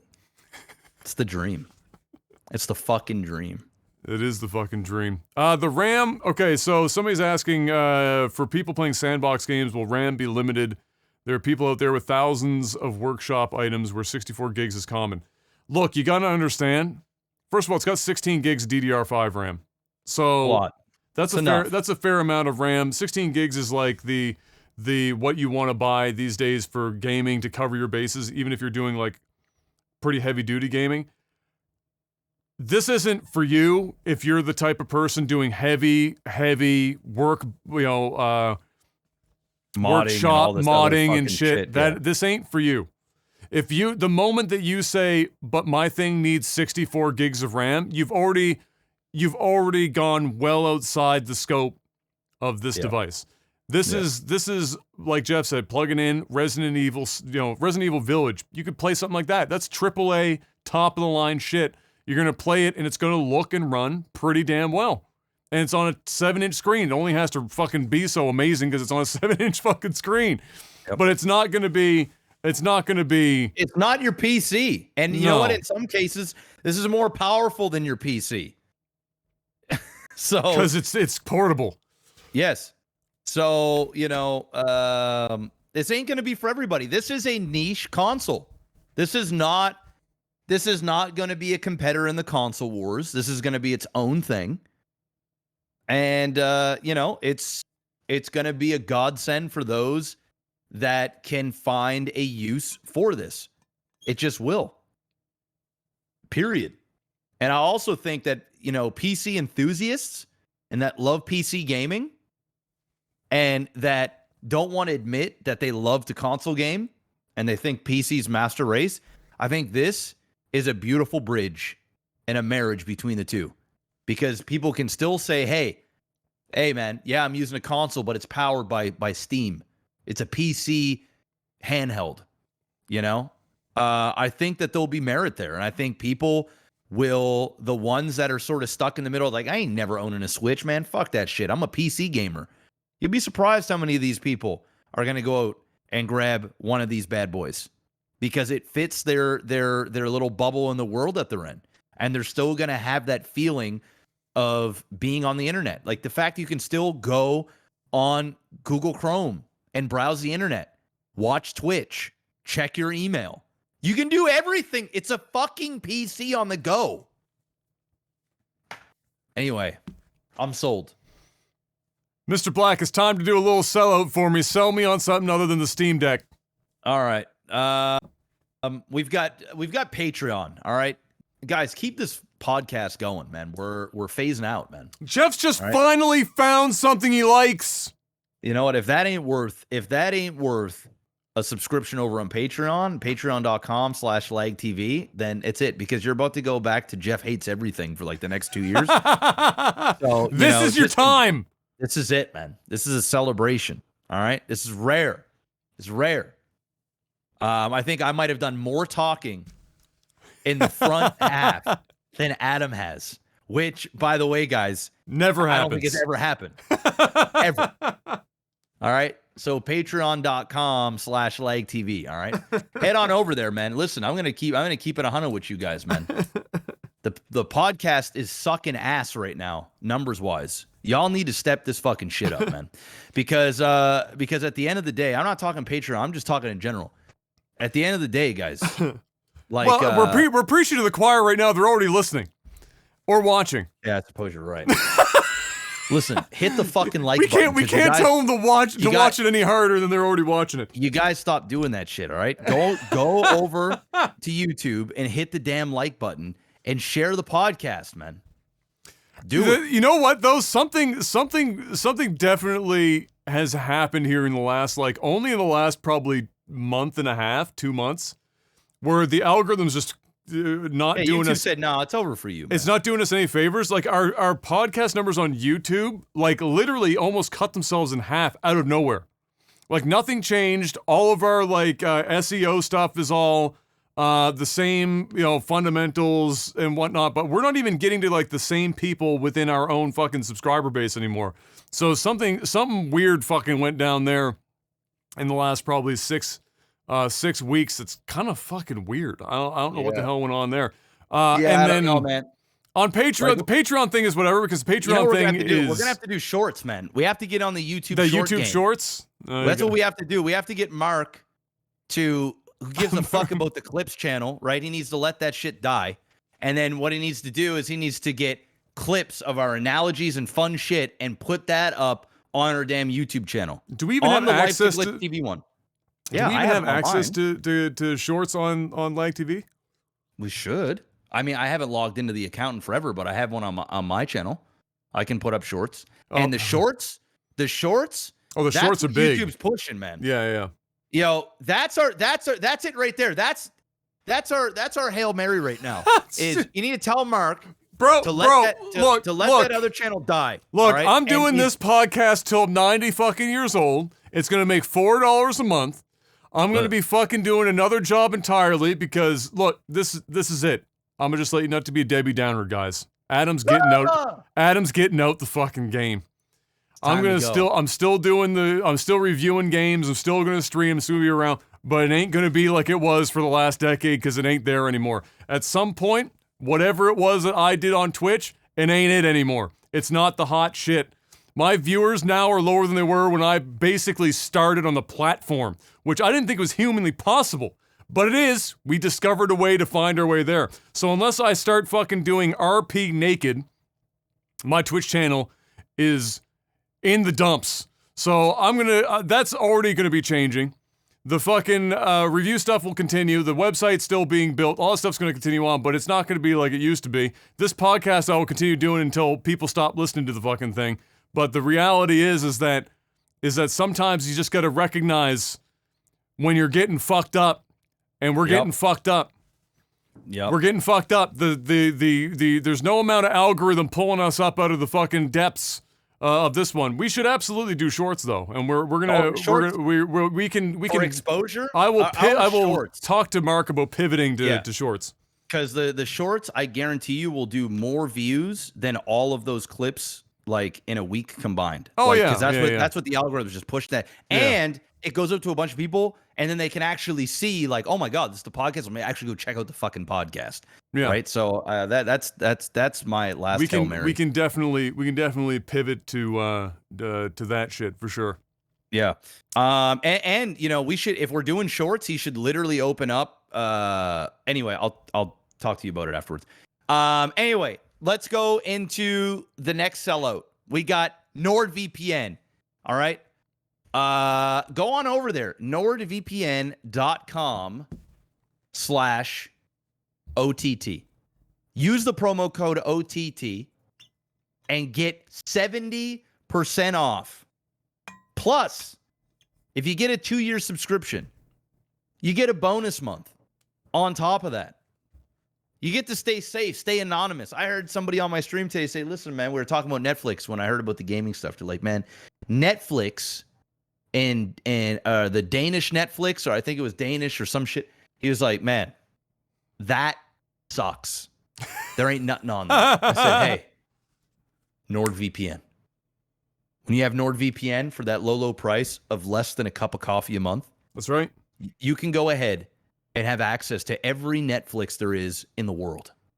by simply masking your IP to a different country, logging in as if you're visiting that country, and unlock all of their shows and movies, all on your same Netflix subscription.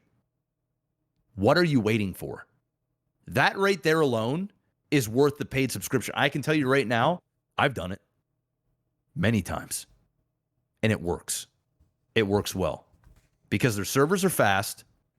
It's easy to set up. You can do it on your phone, on your PC. Hell, you'll be able to do it on your Steam Deck at some point. I guarantee it. You'll be able to put NordVPN on your damn Steam Deck when that comes out. So head on over to nordvpn.com. Oh, did I mention you stay safe and anonymous so that the interwebs, the dark web people ain't trying to steal your information? Mask your IP. Stay safe. Protect yourself. And watch region block content. And support the stream. All at the same time. Everybody feels good. It's a win-win-win. And here's the great part. If you don't like it, you get 30 days. Money back guarantee. Hell, keep the free first month. They're going to give you your money back. So what do you got to lose? It's 2021. If you don't have a VPN, stop the madness. Get one. And when you do it, go to NordVPN and use the promo code OTT. Up next, we have got Elgato. 2 things have been announced today for Elgato. Number 1, they now have an XLR deck. So you will be able to plug your XLR microphone, high quality, baseline, and high preamps right in on that and hook everything up. Your Stream Deck, all of that. Phantom powered. Audio interface. All set up. Boom. Ready to go. Elgato just announced it today. Oh, is that what was in the box? That was what was in the box. So make sure that you guys go and check it out. It is called, let me get the name, the Wave XLR. So go and check it out. Hey. So between the Steam Deck and the Wave XLR, we're really stretching on these names. Plus, guys, I got an even better announcement. Elgato, they just broke the streaming world with their new product. That's also got announced today. Is it a high quality webcam? It's called the Facecam. I fucking knew it. Oh boys. I fucking knew it. It's making the Logitech C920 look like it came out 10 years ago. Well, it did come out 10 years ago. Because it did come out 10 years. It was supposed to be part of my joke. All right? So make sure you guys go and check that out. I'm going to put in an order. I'm going to try and get Adam and I both one. You'll be able to count the hairs on my head now, Jeff. Yes. In HD. In high quality. 60 frames. It's going to be the show.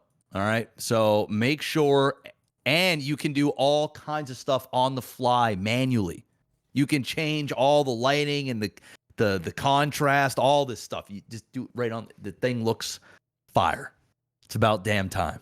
So make sure you guys go and check out Elgato. Link is in the description below, and go check out their 2 new products. All right. Obviously, I need to go and read up on them a little bit more, so that next week I'll be able to sell out even harder. But they've got a webcam. That's all I needed to hear.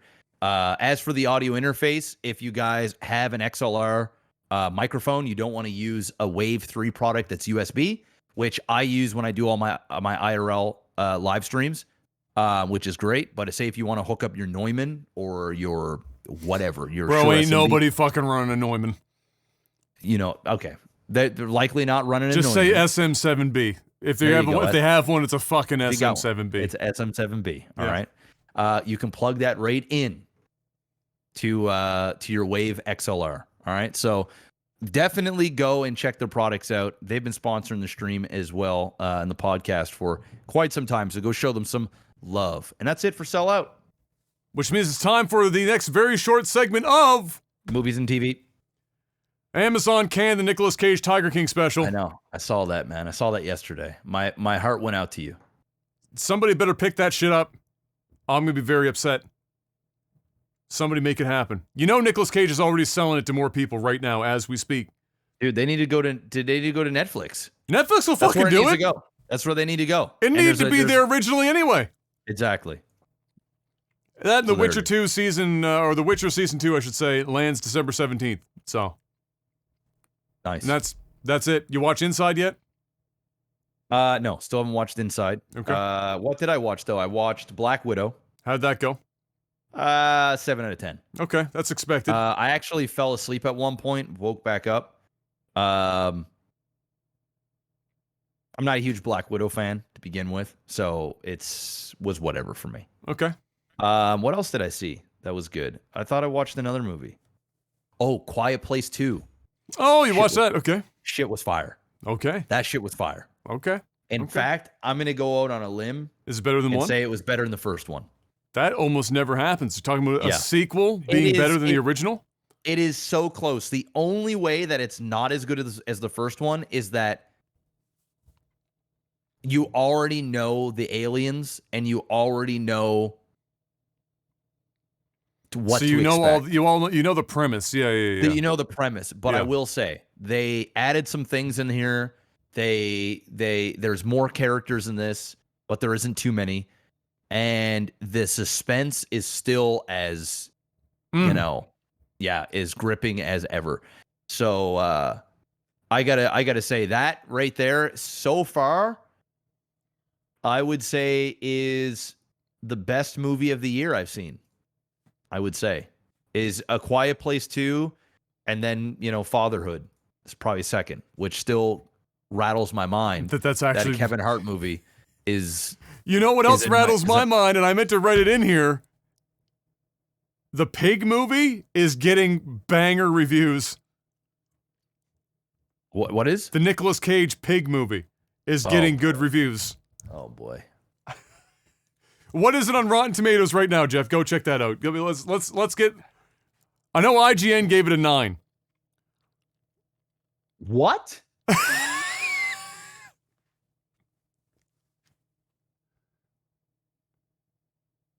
Wow. So it's got a 81% for critics and 78 for audience. Holy shit! For a Nicolas Cage movie based on revenge for a truffle pig? Wait. This can't be the right. No. This is a different pig. What? Oh, okay. What's? Yeah. No. It's What's literally the just called Pig. Nicolas Cage. I don't even see Nicolas Cage in this movie. He's not even listed as an actor. That doesn't make any sense. He's literally the lead guy. Oh wait, this is Pig from 2018. Let me see here. Metacritic apparently has it at 86 right now. Oh my god, it's 98% on Rotten Tomatoes. Whoa! He's doing it, Jeff! He's doing it! Nicolas Cage is doing it! It's Dude, happening! That Alex Wolff guy, who's like, I guess co-leading with him. This guy's a hell of an actor. This guy is like blowing up. This guy can act. Like, if you go to his Rotten Tomatoes page, man, he has been in a lot of great movies. This guy's doing it. He's doing it, Jeff! What the fuck, man? Nicolas Cage's renaissance is upon us! 98%. Wow. I didn't even see this trailer. No, you didn't? Oh my No. god, dude. Let's watch it right now. All Let's right, fuck fucking it. do. All Let's right, watch the trailer. Just give me a second, guys, to kind of pull this up. Oh my god, he's doing it. What an absolute hero.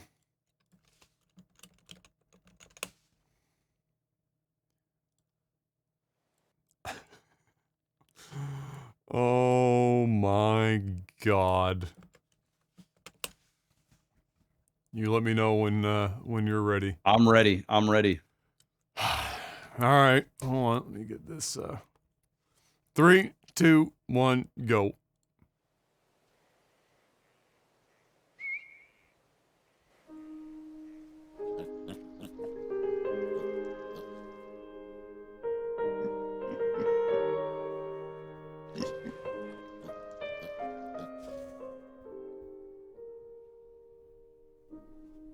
That shit he's smelling? That's truffle. Oh. You know, the shit that they shave on your food for $700?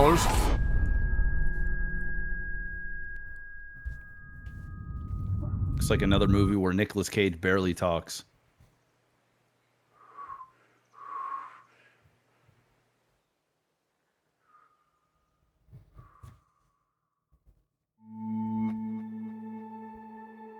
Academy Award winner. Truffle pig. Looking for a truffle peg. Someone's store. I don't understand. Tell him who you are. You made the right choice, being out there in the woods. There's nothing here for you anymore. There's really nothing here for most of us. Buy yourself a new pig.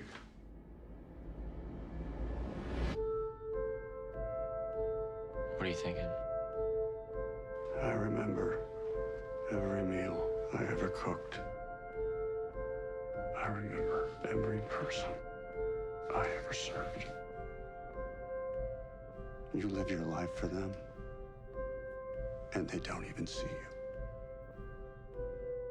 You don't even see yourself. He's doing it, Jeff. We don't get a lot of things to really care about.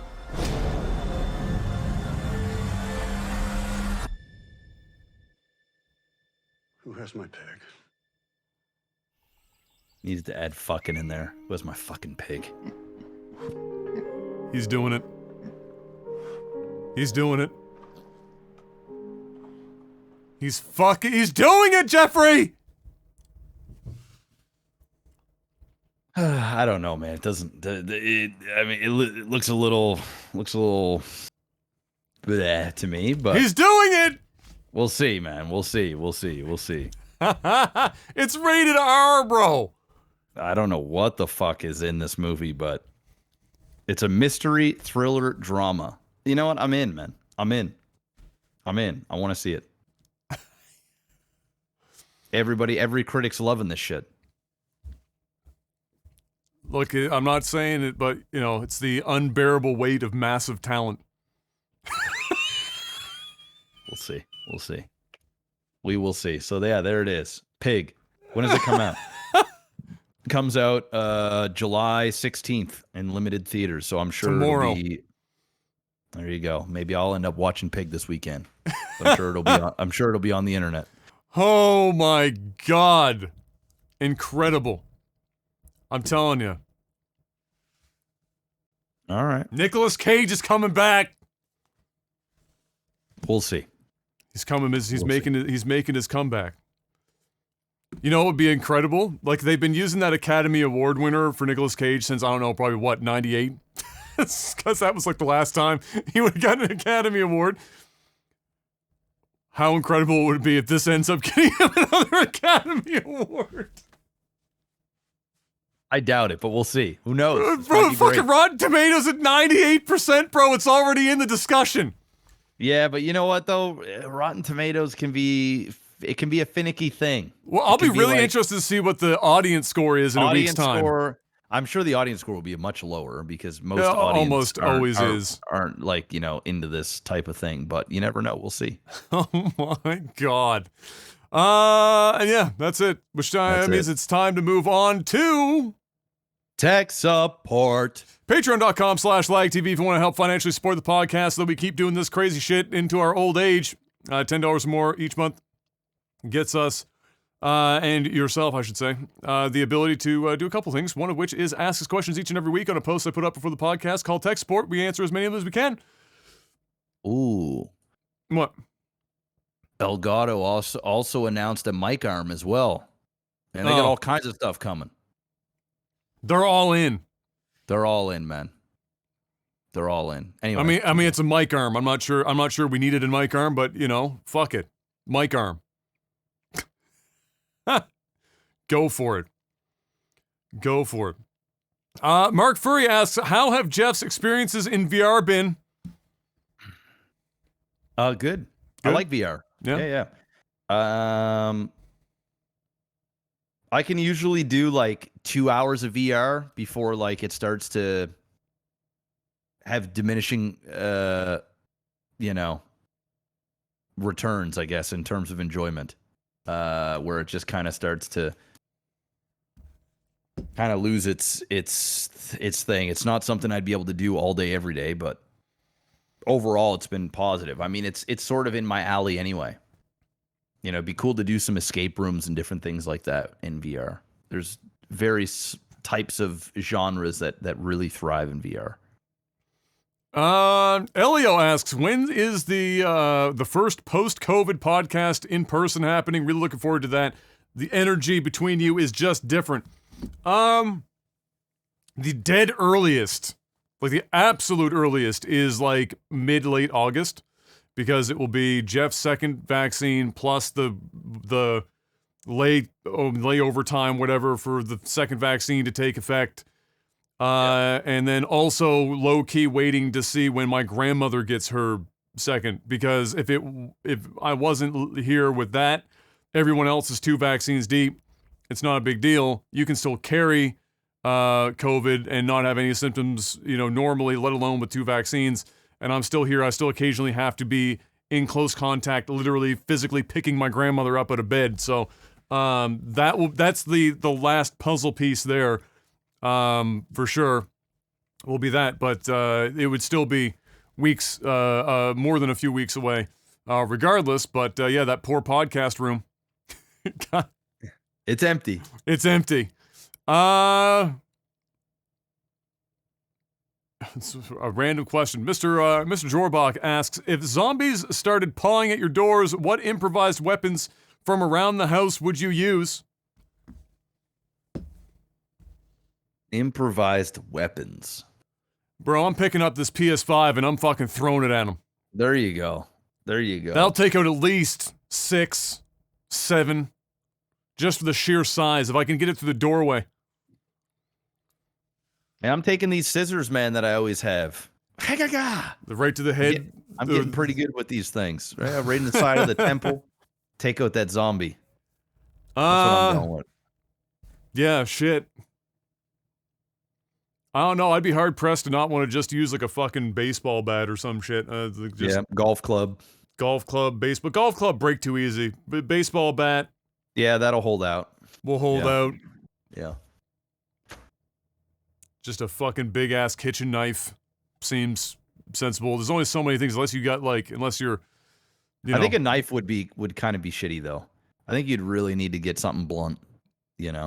Blunt is ideal insofar as that, unless you're walking around with katanas.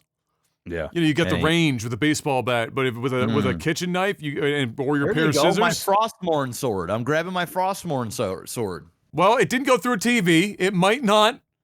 Yeah, but zombie's flesh is really like, That's soft true. and easy to, if you punch the zombie hard enough, your hand might go through it. That's true.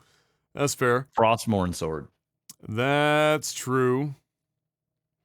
Elio asks another question here. Watched an old podcast the other day when you had Nathanius on as a guest. That was a cool dynamic. Any chance you'll invite another guest again in the future? We have, in the podcast room, we actually have a better setup to have guests than we do if we were doing it like we are right now. And we have, so we have the capability loosely to do it relatively well. I'd have to relearn how to do it because I'm gonna have to relearn that mixer. In fact, there's about 15 fucking firmware updates I'm gonna have to plant on that thing for the first podcast. But the only reason we haven't is simply we just don't have anyone that's in our wheelhouse to talk about a topic that like when you bring a guest on. We brought Nate on because we talked about StarCraft and streaming.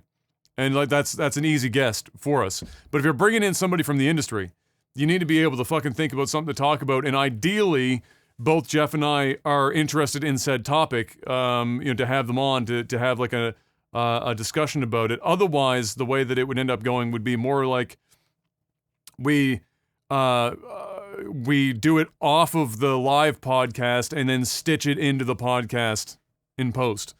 But Bit right, much. which is the reality is right now we'd have to find somebody that would would even bother with this podcast to do that, which is more challenging than you might think. That's not to say that we're against the idea. It's just the reality of the situation. D Neves, hey. In relation to this Elgato news anyway, I mean, it's a little related to this. What's something that you could really use in your stream setup that doesn't exist, at least to your knowledge? I've given Elgato a couple of ideas here in the past on this very podcast about things that I could definitely make use of.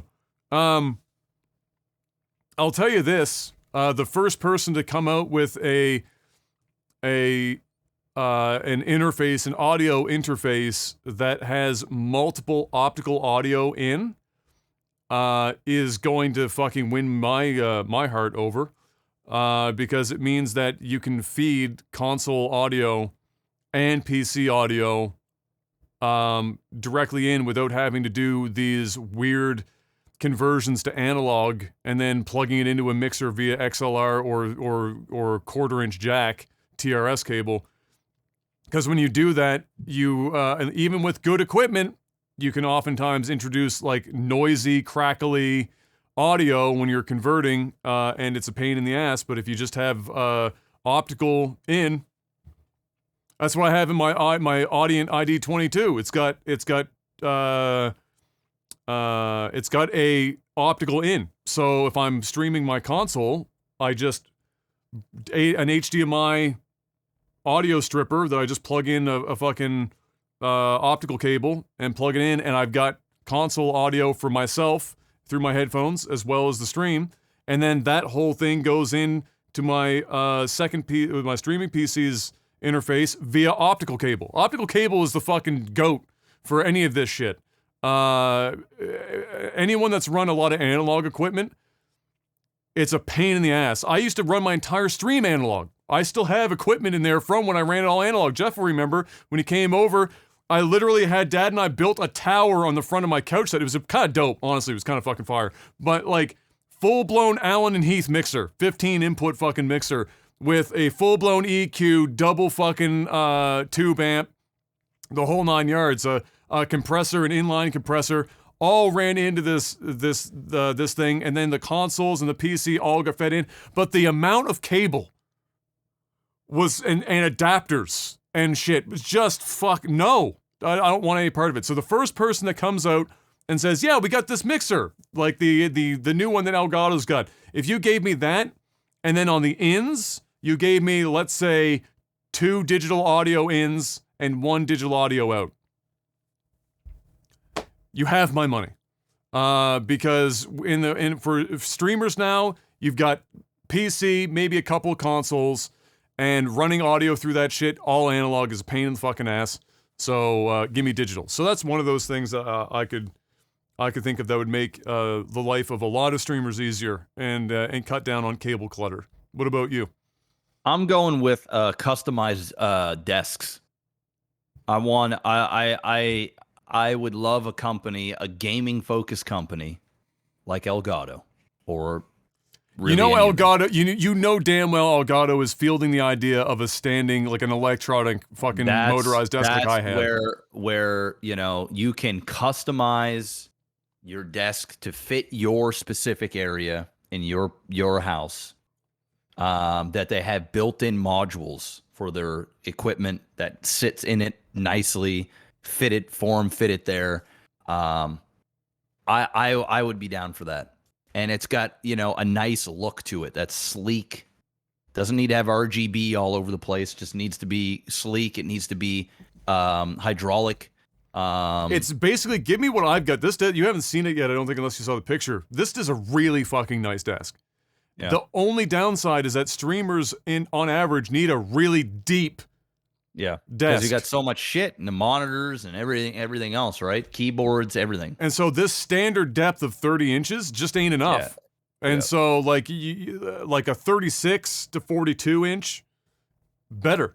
Yeah. And so yeah, I agree. That's another one. But you know what? I can almost guarantee they've been fucking Oh, yeah. rolling that idea. They're just looking to see if they can source it for a good price and fucking start putting shit together. That's bro, they'll have a dock. They'll have a dock station for your Stream Deck on it. Yep. They'll have all that shit or this new fucking interface and Like, whatever. even if it was one that you can piece together yourself, right? So you can just buy individual pieces to make your desk longer, shorter, bigger, like almost like Lego that kind of builds together, and have a hydraulic system that can go up and down. I mean, whew, that would be a game changer, and they would have all of my money.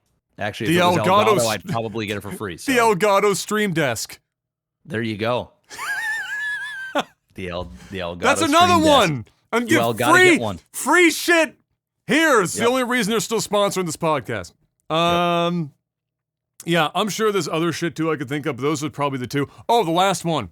That apparently, I don't know, I have to see this one because Jeff just mentioned it. Elgato's new webcam. The other guys have them as well. The other competitors have them as well, like 4K fucking whatever webcams. But the trick is that they all suck. Their dynamic range is dog shit. It's like, if you go in and you're looking at the TV section in a Walmart, and it says 4K and it says HDR. But it neither does 4K or HDR particularly well. It's just like technically, like legally they can put it on the box, but it's not really. That's kind of what those webcams are like. Like they're technically giving you 4K, but they're really not great, and their dynamic range is ass. So the first person that gives us like, we all know, like, what do streamers use, Jeff, right now? They use, we're cheap asses, we're using webcams right now, but most of them are using fucking DSLR setups now, right? Yep. And hooking them up through, coincidentally, an Elgato fucking cam link, more often than not. And they do that to get these like super, but the thing is, that's a deep investment. The lowest end you're going to get in on that is like $1,000. And that's if you're lucky and you know what you're looking for and you source your parts. Most of these people are got like fucking full frame Sonys. Yeah, keep going. They're spending like $5,000 for a webcam setup. So if you give me the first person that comes out for $499, that gives me a closer to DSLR quality. Doesn't have to be DSLR quality, but closer to it with good high dynamic range. And good, sharp image. Doesn't need to be able to have like crazy optical fucking zoom and shit. Just give me good. The first person that does that for $499 and then literally saves the majority of streamers that want to get that high quality look, thousands of dollars. There you go. Done. I haven't seen the Elgato one. I don't know. I have to look in to see what they're providing. I doubt it's that because I bet you they're trying to sell it for probably, with the other ones in the market, it's probably selling for $199, $249 max. If I had to take a fucking wild guess, it's probably in that pocket. But yeah, I would go that route for me as well. Would be nice because fuck the C920 shit is just. It's old. It needs a break. It needs to be put out to pasture, Jeff. Yes, sir. We need to old yeller that shit. Alexa, mowing the lawn or shoveling the snow? Mowing the lawn. Every day. Easy. Every fucking day, bro. Easily. Brian asks, do you think people who've been working remotely should have to go back to the office? I think that's company specific, but the reality is, and we've now seen it because of the pandemic, a lot of office situations, you don't need to be in an office. You just don't. For a lot of it, probably 70%, if I had to just throw a random number out there, of people who were stuck in a fucking cubicle at an office doing this work did not need to be in that office in the first place. At all. Unless you're working in a really specific dynamic team environment that requires you to be seeing and collaborating physically with other people in your team on a nearly daily basis. No. And there's not many of them. I'll tell you that much. There's just not many of them. What do you think? Basically the same? I mean, what was the question? Like, do you need to go back? Do you think that office workers should have to go back, or do you think companies should should have to is a little bit kind of. I mean, if the company says you should, then Yeah. There's a you should reason why a have lot to. of people are walking away from their jobs. Um, It's because the company is trying to get them to go back, and they're like, no, bro. Well, I think a lot of people are. Yeah, I mean that's some of it, and I also think a lot of people are walking away from their jobs because they get used to not working for a while, and they've become lazy, and they are creating issues that really aren't that weren't issues before, because now that they've got a taste of. Well, yeah, I'm sure that you know, exists for sure. It exists heavily, But it heavily exists. I don't want to call everyone fucking lazy. The reality is that most office work, most people are done by like fucking lunch hour, and then they're just pretending to work for the rest of the day. And so the whole concept of you need to be a 9 to 5 when you can get the job done faster. I think that the corporate environment needs to shift away from how many hours are you giving me versus when I give you this task, are you completing it on time and is it done really well? And if the answers are yes, they shouldn't fucking care if you sat in the office for 40 hours to accomplish said task, because ultimately where you are doesn't matter. Is the end product good and was it done on time or earlier? And that's it. So because otherwise you're not getting either way. People are slacking off at work. They call it slacking off, but the reality is they're just done their fuck. A lot of people are just done their work. There's not that much work to do in a lot of office environments. Unless you're getting fucking like dumped on. But the reality of office life, especially in North America specifically, is just fucking. It's what I call theatrical. You go in and you're putting on some theater. It's yes, sir. I'll have that on your office or in your office by or on your desk by the end of the workday or whatever. And your shit is done early because it's not that taxing. No, I'm not disagreeing with that at all. I just think I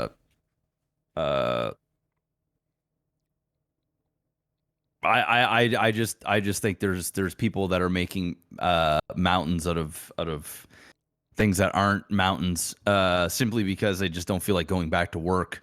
And working in a brick and mortar when they've been used to working at home for a while. And yeah, I agree. There's most work can be done at home, and there's literal studies show that you're actually more productive working at home than you are at the workplace for many different industries. I think ultimately what will happen for a lot of jobs is there will be partial in-house work days. So, you might have to go into work twice a week. That'll definitely be the because case. You still need to in many things is to go into the office and get certain things done that needs to be done. But if you're a secretary or you're a call center or whatever, a lot of times stuff can be done right at home. They just don't like having people at home because they felt as though, work wasn't getting done or it wouldn't have been as productive. Obviously, that's not the case, and it hasn't been for a long time.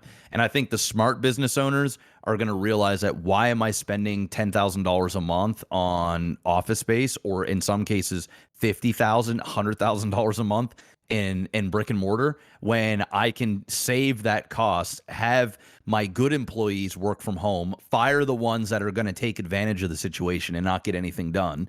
It's all about proper hiring. If you hire the right person, like there's always going to be fuck boys and fuck girls that are going to be at home and watch our podcast and not do anything. Well, the fastest route is do they get the task that they've been assigned done?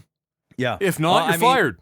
Well, I mean, the other thing is too is what the other thing is then you're going to run into the problem where work is probably going to put more work on you because you're home and because you're at work essentially all the time.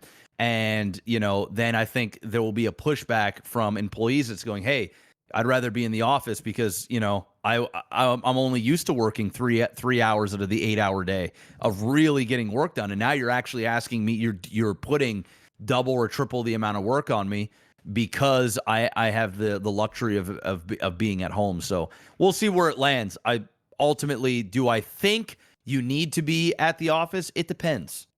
That's company specific, job specific. It's company specific, yeah. But the majority, in my estimation, probably Probably not. Not Or in at the year least not 2020. full-time. Yeah, not in the year full-time. 2021. Think about it. You live in a big city that has huge amount of traffic, and you're traveling 3, sometimes 4 hours a day in and out of traffic to go to work. When in reality, you could save that money on your gas, your time, all that stuff, and just work from home.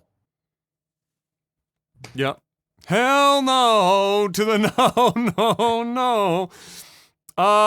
Here's one specific for you, Mr. Black. Logan said, asks, Jeff, my group of friends and I are planning a trip to Vegas in November, going down from Canada. We are all in our mid-20s. What are some Vegas tips that you would recommend for a week of partying in Vegas? Oh, man. The tips? All right. Tip number 1 in Vegas, don't pay for drinks. Gamble. So if you go to a slot machine at virtually any casino on the Strip, put in $20 on a penny slot machine and hit the button, spin button once every 10-15 minutes and just drink until you're hammered, because they will give you. Tip number 2 is tip heavy on the first drink. There are tons of people doing what you do.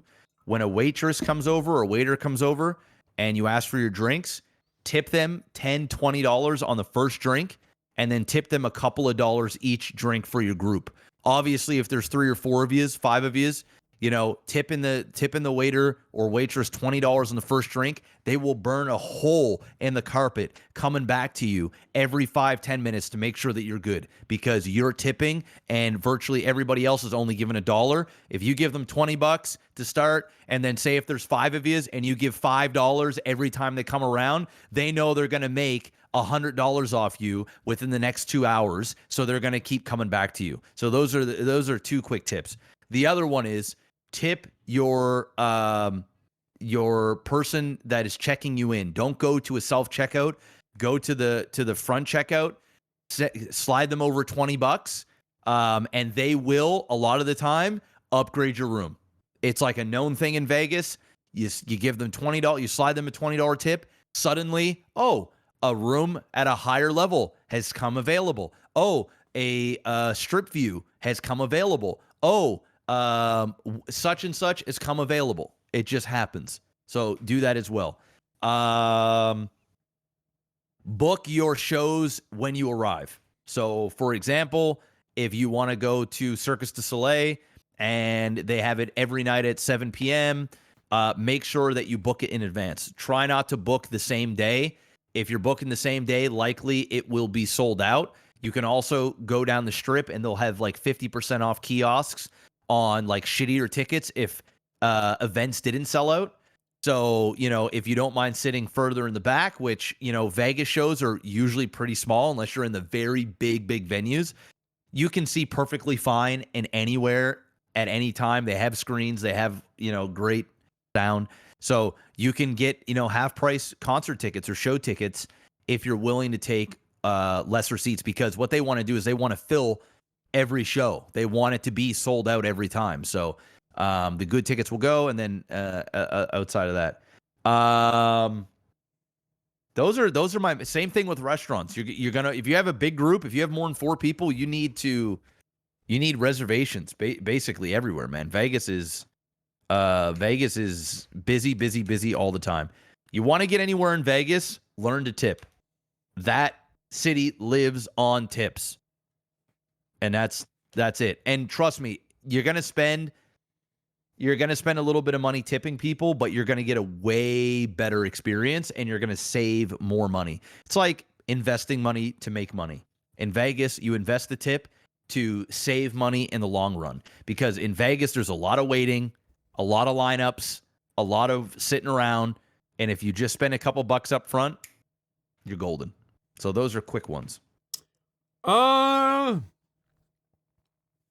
and never stick your dick in a prostitute. Yeah, that's closely related to sticking your dick in crazy. Yeah. Yeah. All right, let's do one more. We're pushing 3 hours on this bitch. Okay.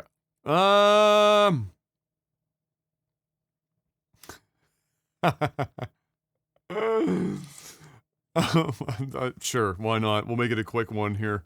Some of you guys still have pretty good questions. You can send them in next week. J. Kim asks, Conor McGregor just read Jeff's tweet and wants to throw hands the next day. What do you do? I mean, if they want to pay me. Go for the ankle. Yeah. Hey, listen, Conor McGregor wants to throw down. You know, give me some of that Conor McGregor paper. I'll get knocked out real quick. I don't care. Or do me like you did the old man in the bar, man. Just throw down and punch me in the face so I can sue you. Yeah, that's pretty much it. It's just outright, you know, how much money are you gonna give me? We're gonna make this. I'll take a punch from anybody for enough money. Yeah. It's a punch. I mean, it's gonna, you know, if it's a really bad punch, it's just gonna knock me out. I'm gonna wake up sore and rich. And rich. So. Oh, geez. Conor didn't shut the fuck up at the end of that friggin' match, too. That was embarrassing. Shit show, man. Yeah, he's done. He's done ski. Yeah. That was fucking embarrassing. Embarrassing to watch. All right, ladies and gentlemen, that's going to be it for this week's Technical Alpha. Thank you so much for stopping by. Hit the follow button here on Twitch if you haven't already. Subscribe on YouTube. Hit the bell icon so you don't miss any of these. And, of course, if you have the time, head on over, hit the like button. Watch them. Watch the podcast there if you want, and leave a comment. Because we love to see them. I mean, I still read pretty much every comment. So I'll be there. You'll see me there. I don't, but that's okay. No, that's all right. Adam does. I do. We got that base covered. Patreon.com/LikeTV if you want to help financially support the podcast. We will see you guys next week for more. And until then, peace. Peace.